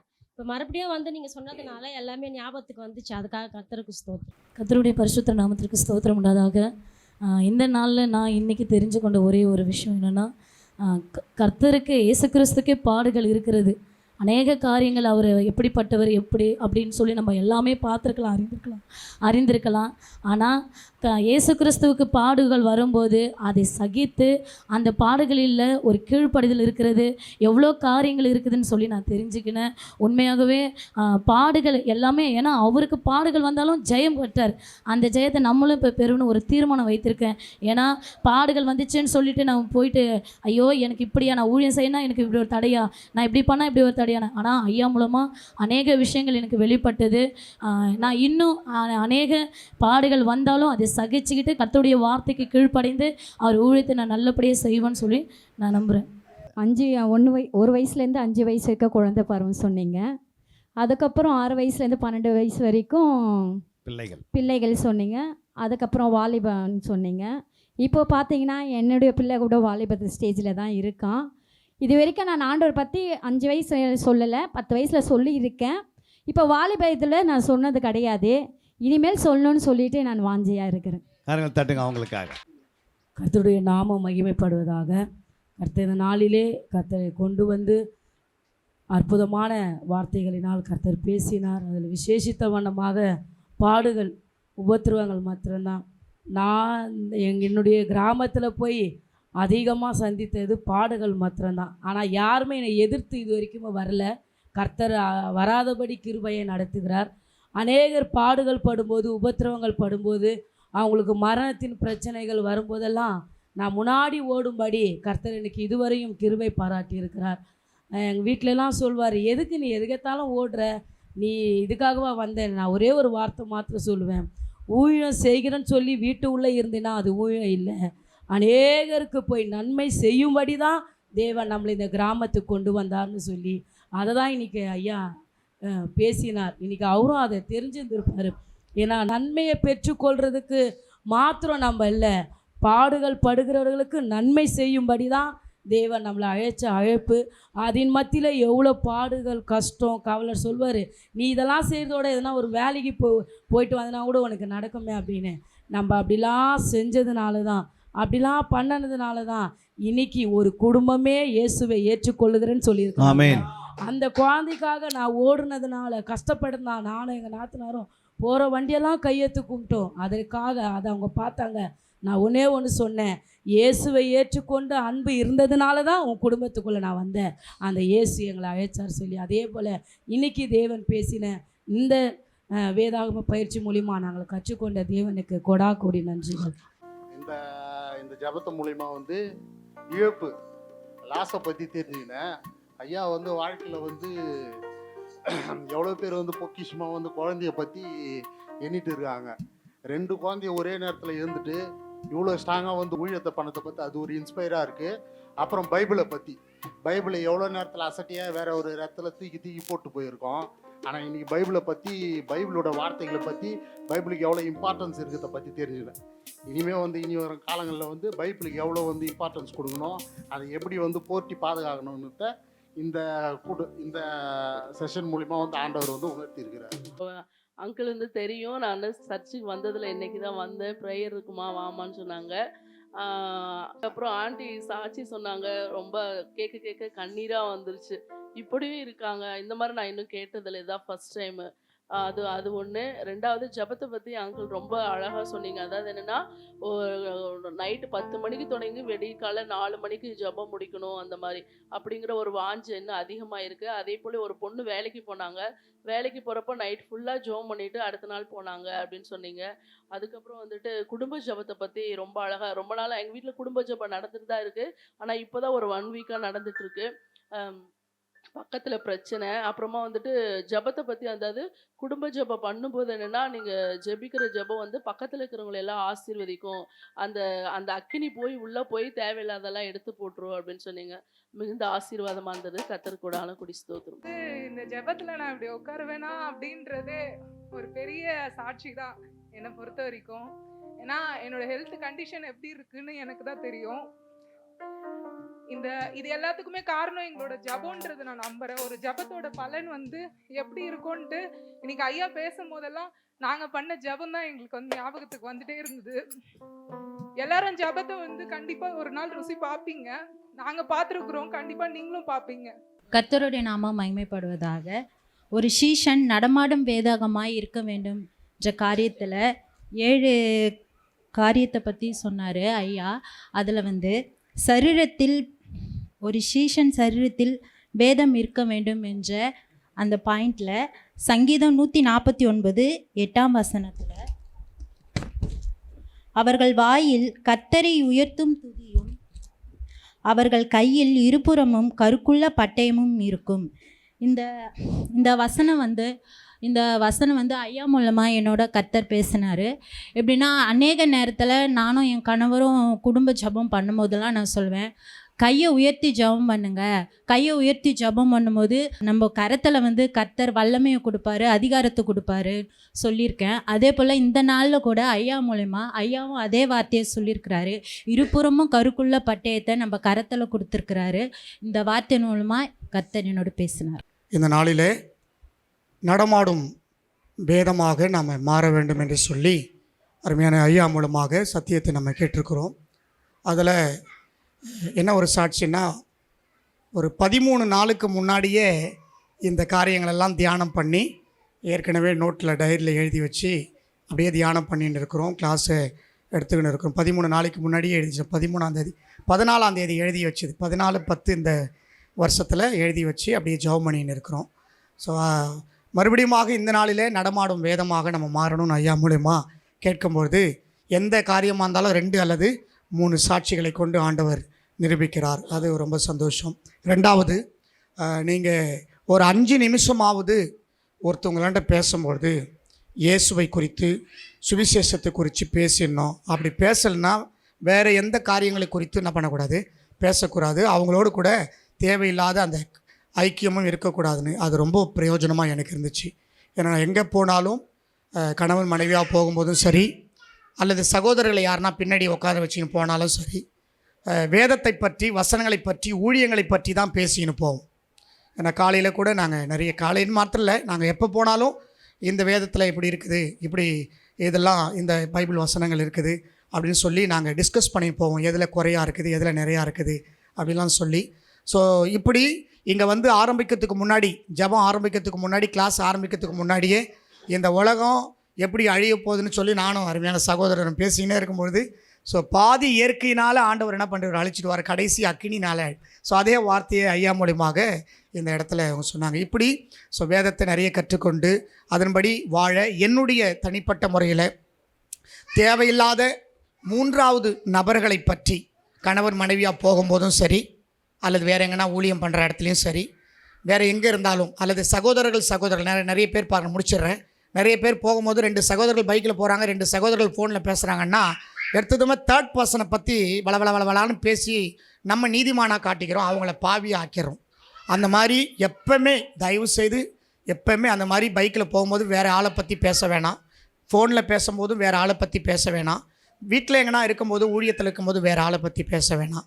ஸோ நம்மையும் 2 பேர் இருக்குன்னா கணவன் மனைவி மட்டும் பேசலாம், 2 சகோதரர்களாங்க அந்த 2 குடும்பத்தை மட்டும் பேசலாம்.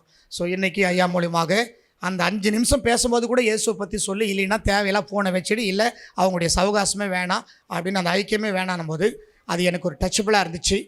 அதை நான் மாற்றிக்கொள்வேன். இது வரைக்கும் செய்துக்குன்னு வரோம், தொடர்ந்து இன்னும் இருக்கிற வரைக்கும், வாழ்கிற வரைக்கும், ஜீவன் இருக்கிற வரைக்கும் செய்வேன் என்று ஆண்டவருடைய சமூகத்தில் என்னை நானே தயார்படுத்திக்கிறேன். ஏன்னா ஆகாத சம்பாஷணைகள் நல்லொழுக்கங்களை கெடுக்குன்னு சொல்லி, எங்கே போனாலும் தேவையில்லாத காரியங்களை பேசாமல், மற்றவங்களை பற்றி பேசாமல், நம்மை சரி பண்ணிக்கிற வேலையை மாத்திரம் நாம் செஞ்சோமானால் வேதத்திலிருந்து அது நல்லா இருக்குன்னு சொல்லி எனக்கு உணர்வாக இருந்துச்சு.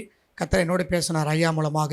தேவநாமம் மகிமைப்படுவார். இயேசு கிறிஸ்து நாமத்தில். இந்த 2வது செக்ஷன் எனக்கு புரிஞ்சது என்னன்னா, அறையில் ஆடாமல் அம்பலத்தில் முதல்ல வேதத்தை என்ன பண்ண மணிக்கணக்காக தியானம் பண்ணிவிட்டு போய் தான் என்ன பண்ண ஃபீல்டில் ஊழியத்தில் நம்ம சொன்னால் தான் ரீச் ஆகும் அப்படின்னு ஐயா சொன்னார். அது மட்டும் இல்லை, நம்ம டயர்டில் அப்படியே இருந்துட்டு திடீர்னு ஊழியத்துக்கு போய் ஜபிக்க போவோம், அப்படி இல்லை. அதுக்கு முன்னாடி ஆயத்தமாக என்ன பண்ண ஜபிக்கணும், நம்ம இருக்கிற ஆவியானவரை தட்டி எழுப்பிட்டு அவரோட உறவாடிட்டு அவர் என்ன சொல்கிறாரு அப்படின்னு நம்ம கேட்டுட்டு போய் தான் நம்ம ஊழியத்துக்கு போனோம் அப்படின்னு ஐயா தேவசகாய் ரொம்ப தெளிவாக பேசினார்.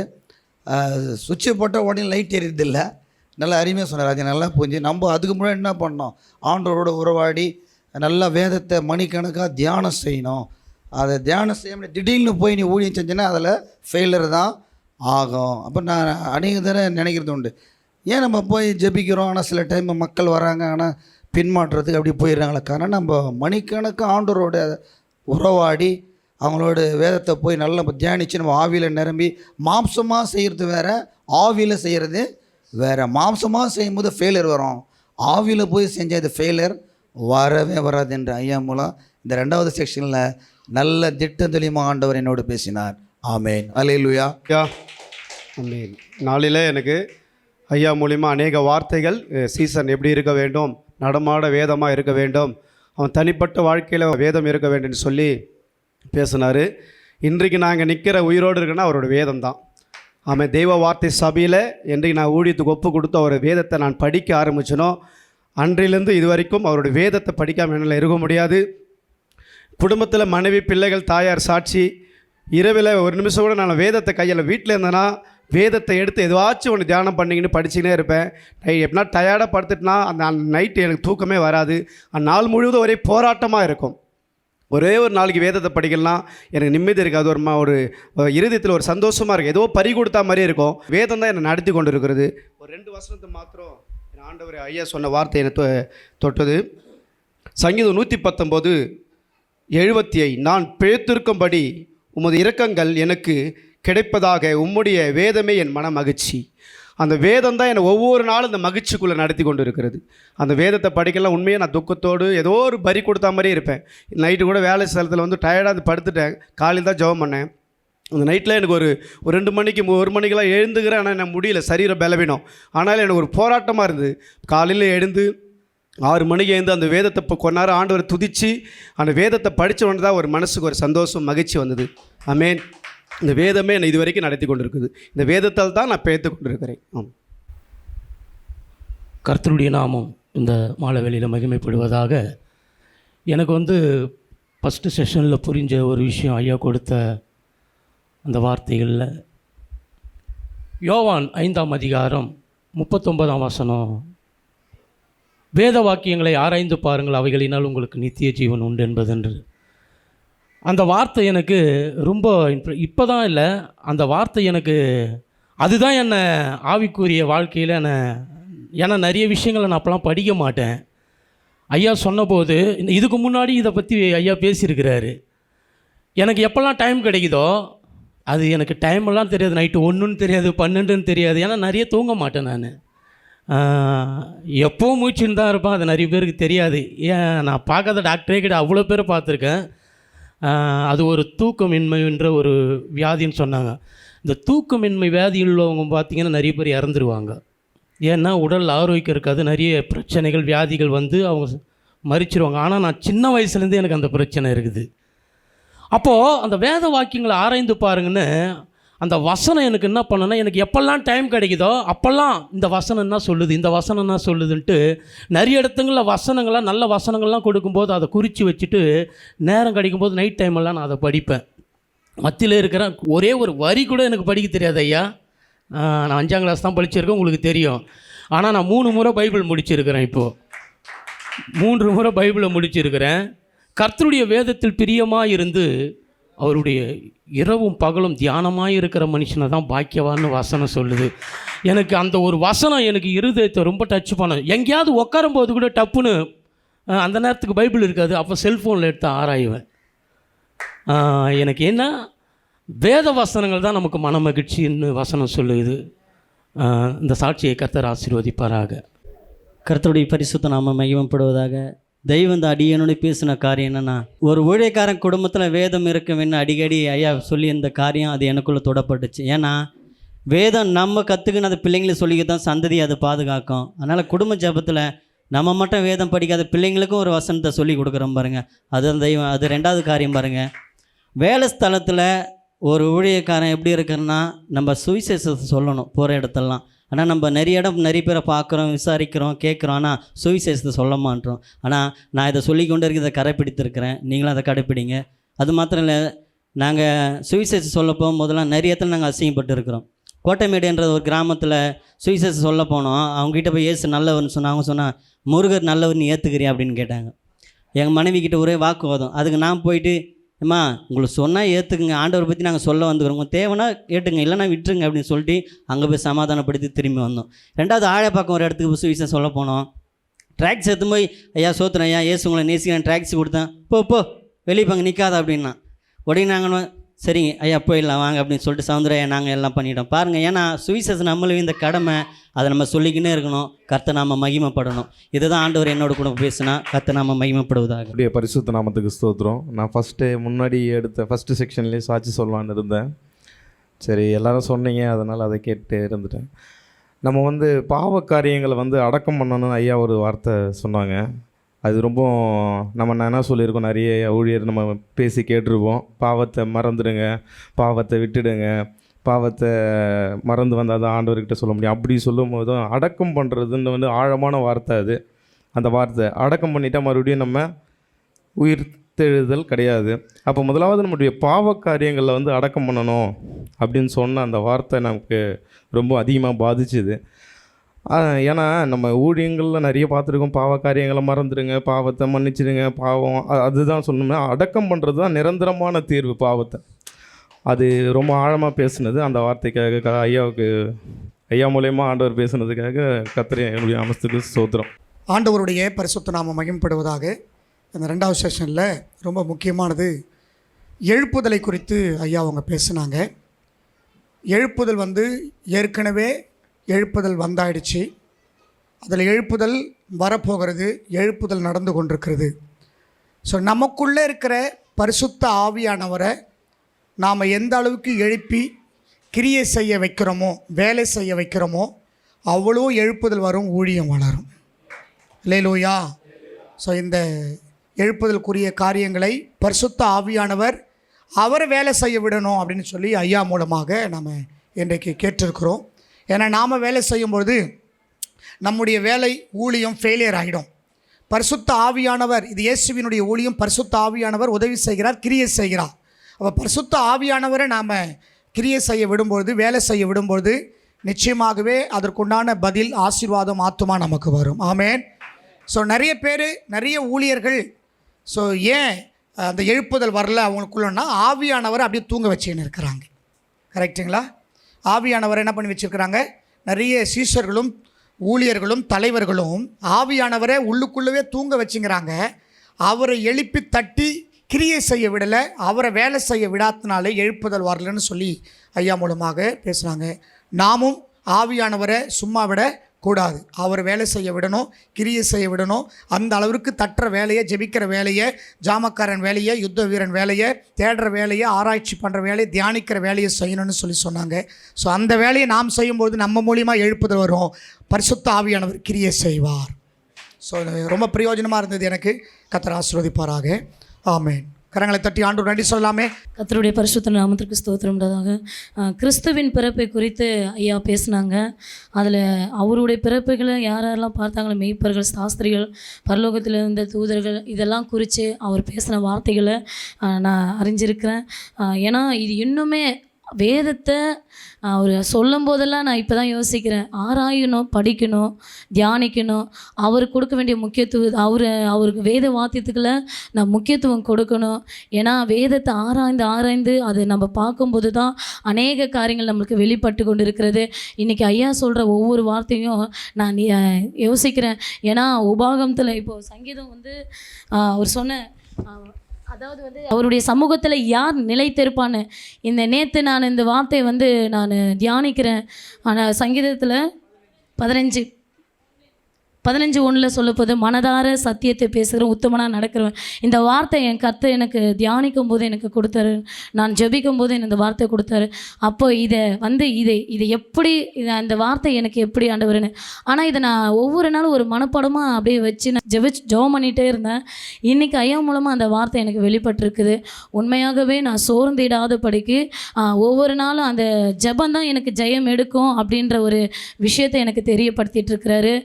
நாம் முன்னாடி ஃபஸ்ட்டு சப்ஜெக்ட்லேயே பார்க்கும்போது கூட தீர்க்க தரிசனம், அதை வந்து நான் ஆண்டவர்கிட்ட கேட்குறேன், ஏசப்பா நீங்கள் என்னை அழைத்த அழைப்புக்கு ஒரு நோக்கம் உண்டு, அதை நான் எப்படி அறிந்துக்கணும்னு சொல்லும்போது தான் எனக்கு கொடுத்த அந்த வார்த்தை வந்து எரேமியா 1ஆம் அதிகாரத்தில் அந்த 5 சொல்லப்பட்ட அந்த வார்த்தை, தாயின் கர்ப்பத்திலே நான் தெரிந்து கொண்ட தீர்க்க தரிசியம். இப்போ நான் இந்த வார்த்தைகளை நான் வந்து எனக்கு கொடுக்குறாரு, ஆனால் அதை வந்து நான் என்ன பண்ணுறேன், அதை எடுத்து பார்த்துட்டேன்னு விட்டுட்டுறேன். ஆனால் அது இன்றைக்கி அது விவரமாக அது எடுத்து சொல்லும்போது தான் எனக்கு தெரியுது சத்திய வார்த்தைகளை நான் எப்படி பகுத்தறியணும். அவர்களுக்கு அந்த ஆண்டவருடைய பிறப்பை குறித்து அந்த அவர்களுக்கு மேய்ப்பர்களுக்கும் எல்லாருக்கும் தெரியப்படுத்துறது போல். அப்போது நான் அதை இப்போ நிதானித்து யோசிக்கிறேன், நான் அவங்களுக்கே முன்னாடி அறிந்திருக்கிற அந்த காரியங்கள் நமக்கும் வெளிப்படுத்துவார் ஆண்டவர். ஏன்னா அவரோட ஜெபத்தில் உறவாடணும், அவருடைய வேத வாசத்தில் உறவாடணும், எல்லாத்திலுமே அவரோட உறவாடும் போது தான் நமக்கு சில காரியங்களை வெளிப்படுத்துவார். அப்புறம் நான் ஆராய்ந்து கொள்ள முடியும். அவருடைய வசனங்கள் எல்லாம் நம்ம ஆராய்ந்து பகுத்தறிக்கும், படிக்கிறது மாத்திரம் இல்லாமல் அதை ஆராய்ந்து கொள்ளணும்னு சொல்லிட்டு இன்றைக்கி ஐயா மூலமாக எனக்கு தெரியப்படுத்துகிறார். கர்த்தருடைய நாமம் பரிசுத்தப்படுவதாக. இந்நாளிலே கூட தாசரை கொண்டு என்னோடு இடைப்பட்ட வசனம், உன் துக்கத்திலே வேதம் மட்டும் நமக்கு இல்லைன்னா நம்ம துக்கத்தில் கண்டிப்பாக நம்ம அழிஞ்சு போயிருப்போம், இல்லை வேதனைனால் உடங்கி நம்ம வீட்டுக்குள்ளே முடங்கியிருப்போம். ஆனால் இந்த வேதம் தான் ஒவ்வொரு நாளும் நம்மளை, ஐயா சொன்னார் நீ போக வேண்டிய தூரம் வெகு தூரம்னு சொன்னார். அந்த தூரத்தை நம்ம கடக்கணும்னா அந்த வேதம், அதை இவர் மூலமாய் கர்த்தர் என்னோடு திரும்பவும் பேசினார். இன்றைக்கு கூட இந்த ஒரு வாரத்தில் ஆத்துமா பாரத்துக்காக ஒருவரை நான் சந்திக்கும் போது என்னுடைய கிராமத்தில் கூட என்னை அவங்க கேட்குற வார்த்தைகள் வந்து நான் அதனாலே வீட்டில் விட்டு வெளியில் வரமாட்டேன். இப்போ நான் போய் ஃபேஸ் பண்ணுறேன், நான் சொல்கிறேன் நீங்கள் இயேசுவை நேசிக்கிறீங்களான்னு. இப்போ என்னை பார்த்தாலே அந்த பக்கம் யாரும் வரமாட்டாங்க. என்னை துக்கப்படுத்துகிறேன்னு சொல்லி வர நபர்கள் இன்றைக்கி போனாலே இயேசுவை பற்றி சொல்லுவாங்கன்னு சொல்லிட்டு என் பக்கமே வரச்சல. இதனால தான் சொல்கிறேன், இவர் ஐயா சொன்னது போல் வேதம் மட்டும் நமக்குள்ளே இருந்துச்சுன்னா உன் துக்கம் எல்லாம் சந்தோஷமாய் மாறும்னு சொன்னார். அதன்படியாக இந்த சாட்சியை கர்த்தர் எனக்கு கொடுத்ததற்காய் கோடி நன்றிகளை செலுத்துகிறேன். மகிமை உண்டாவதாக. இந்த 2வது செக்ஷனில் கர்த்தர் என்னோடு பேசினது வார்த்தை மெய்ப்பர்களை பற்றி. ஏன்னா பேதுருவை தான் என் மெய்ப்பனாக இருப்பேன்னு ஆண்டவர் கேட்ட பொழுது நான் வந்து சில நேரங்களில் படிப்பு அறிவு இல்லை, ஏன்னா ஐயாவுக்கு தெரியும் கதற வெட்டினா 1 வருஷமாக சொல்லி ஓட்டுவார். ஆனால் மணியனோட பெட்டர் தான் ஃபஸ்ட்டு. அப்போது அந்த விஷயங்கள்லாம் நான் நிறைய முறை கேட்பேன். இப்போ படிப்பறிவு இல்லை, அது ஞானமாக போதிக்க தெரியாது.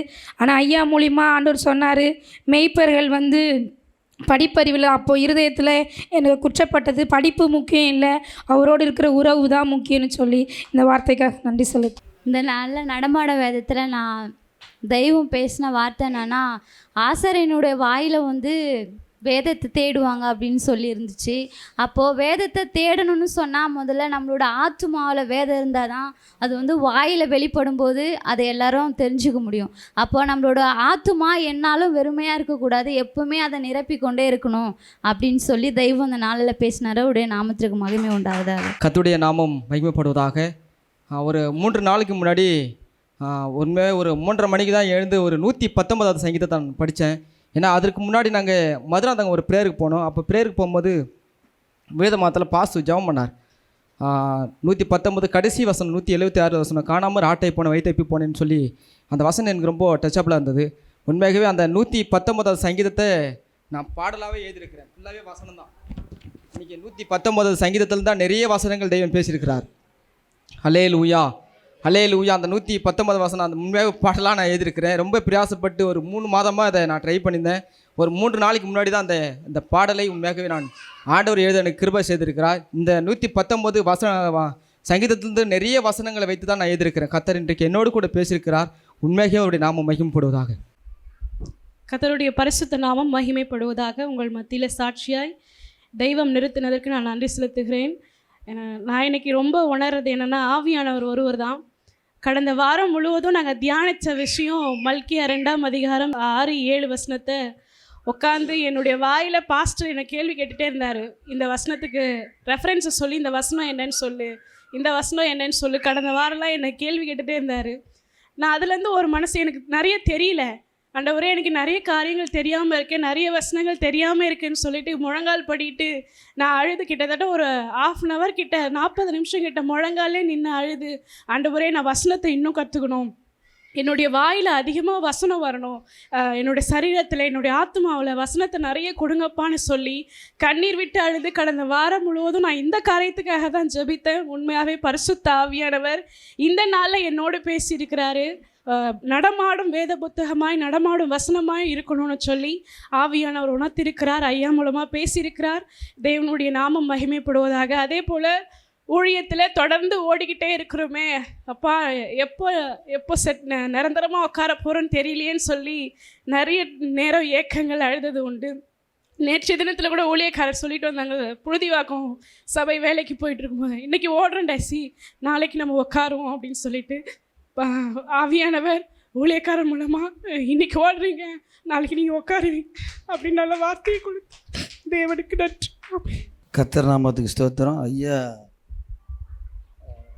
குடும்பத்தில் வேதத்தை ஊழியம் செய்வோம், ஓடி ஓடி எல்லாத்துக்கும் நான் ஊழியம் செய்வேன். ஆனால் மனைவி கேட்பேன், வேதத்தை படித்தாமனே ஜெபம் பண்ணேன்னு கேட்பேன். ஆனால் பிள்ளைங்களை மாத்திரம் மாட்டேன், நான் கேட்கவே மாட்டேன். ஏன்னா நான் ரொம்ப பிள்ளைங்களுக்கு செல்லம் கொடுத்து அவங்கள ரொம்ப என்ன பண்ணுறது, ரொம்ப செல்லமாக வளர்த்துறாங்கன்னா அவங்க என்ன பண்ண மாட்டாங்க, அந்த செல்லத்தினாலே அவங்க பைபிள் படிக்க மாட்டாங்க. எங்கள் ஒய்ஃப் நல்லா ஜெபிப்பாங்க, நல்ல ஆவியில் வளருவாங்க. ஆனால் ஐயா கொடுத்த செய்தி என்னை அப்படியே குத்திச்சு. நம்ம என்ன பண்ண, இனிமே சாப்பிட்டியாம்மா அப்படின்னு கேட்பேன், என்னம்மா வேலைக்கு போனோன்னு கேட்பேன். ஆனால் வேதத்தை என்ன பண்ண நீ படித்தேன்னு ஒரு நாளாக, ஏன்னா வேதத்தை பற்றி படித்தான்னு உடனே பொண்ணு முறைக்கும், அதுக்கு பயந்துருவேன் நான்.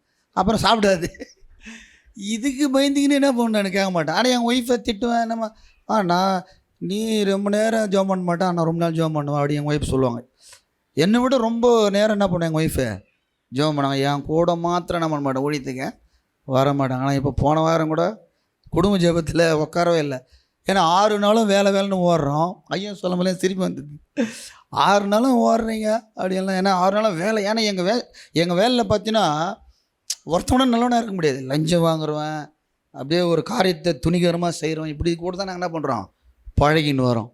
ஏன்னா அவங்க கூட சேர்ந்து நம்ம சாப்பிட்லாம் என்ன பண்ணுவோம், கோசிப்போம். ஒரு தண்ணியில் எப்படி தாமரை அது ஒட்டாது, அது மாதிரி தான் நாங்கள் வேலை சனத்தில் எங்கள் கண் எதுக்கும் வாங்குவோம் அநியாயமாக லஞ்சத்தை. எங்களுக்கு ரொம்ப இதுவாக இருக்கும். ஆனால் நாங்கள் நைட் பேரில் ஜெபிப்போம், லஞ்சம் வாங்கக்கூடாது, நம்ம சபையில் ஒருத்தர் நல்ல ஒரு கவர்மெண்ட் ஆஃபீஸராக உருவாகணும் அப்படின்னு நாங்கள் ஜெபிப்போம். ஆனால் எங்கள் கண் எதுக்கும் லஞ்சம் வாங்குவாங்க. ஆனால் ஐயா சொன்னது என்னென்னா, நம்ம சொந்த குடும்பத்தை முதல்ல என்ன பண்ணோம், ஜெபத்தில் வார்த்தையில் நடமாடும் ஒரு சிஷ்யனை நம்ம இருக்கணும். ஊருக்கெல்லாம் இப்போ உபதேசம் பண்ணிட்டு நம்ம குடும்பம் என்ன பண்ணோம், வேதத்தை முதல்ல இந்த குடும்ப ஜெபம் முதல்ல இருக்கணும் அப்படின்னு நான் ரொம்ப ஐயாவை சொல்லி. ஏன்னா சில நேரம் பயந்துங்கன்னா எங்கள் ஒய்ஃப்லாம் சண்டை போட்டால் அந்த குடும்ப ஜெபத்தை நிறுத்திடுவேன் நான்.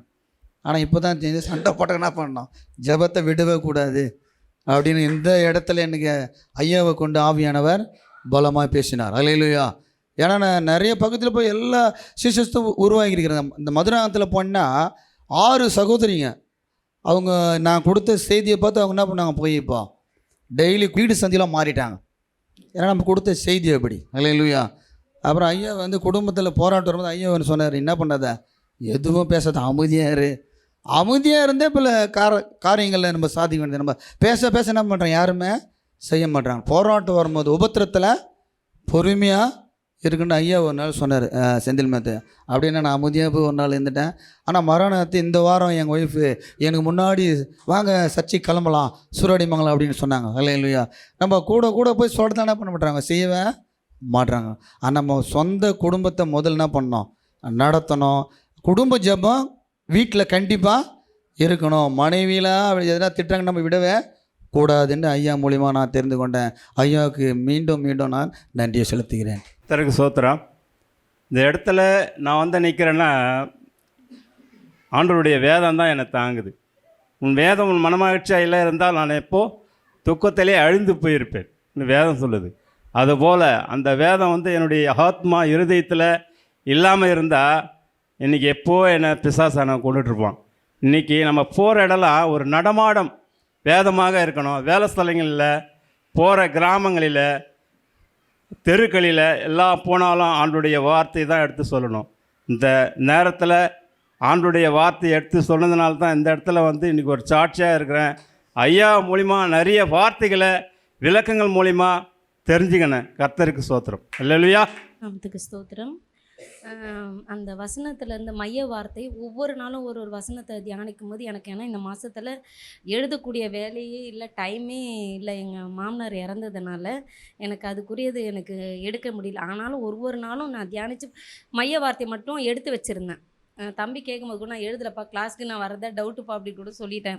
ஆனால் அந்த மைய வார்த்தை வந்து ஒவ்வொரு நாளும் வந்து எனக்கு அது ரொம்ப யூஸ்ஃபுல்லாக இருந்துச்சு. அந்த கீவேர்டை வச்சு நான் ஜெபம் பண்ணேன் ஒவ்வொரு நாளும். இசப்பா இன்றைக்கி நடத்துங்க, இன்றைக்கி இந்த வார்த்தையை கொடுத்துருக்குறீங்க, இப்படி நடத்துங்கன்னு சொல்லிட்டு ஒவ்வொரு நாளும் நான் ஜெபிக்க அது ரொம்ப எனக்கு யூஸ்ஃபுல்லாக இருந்துச்சு. ரெண்டாவது, இன்றைக்கி நீங்கள் சொன்னீங்க இல்லையா, பரிசுத்த ஆவியானவருக்கு சரீரம் இருக்கான்னு கேட்டிங்களே, அதை இன்றைக்கி நான் தெரிஞ்சுக்கிட்டேன். ஆவின்னா ஆவியானவருக்கு என்ன இருக்குது அப்படி தான் யோசிச்சிட்டேன். இன்றைக்கி அதை நான் கற்றுக்கிட்டேன். அடுத்தது நீங்கள் இது சொன்னீங்க பார்த்தீங்களா, கிறிஸ்துவுக்கு நான் யாருன்றது தெரிஞ்சுக்கிட்டேன். இன்றைக்கி மணவாட்டி, ஒரே புருஷன், அந்த இது வந்து எனக்கு ரொம்ப ரீச் ஆன மாதிரி இருந்துச்சு. அது நான் யாருன்னு, நம்ம என்ன இடத்துல நம்ம இருக்கிறோன்றதை நான் இன்றைக்கி கற்றுக்கிட்டேன்.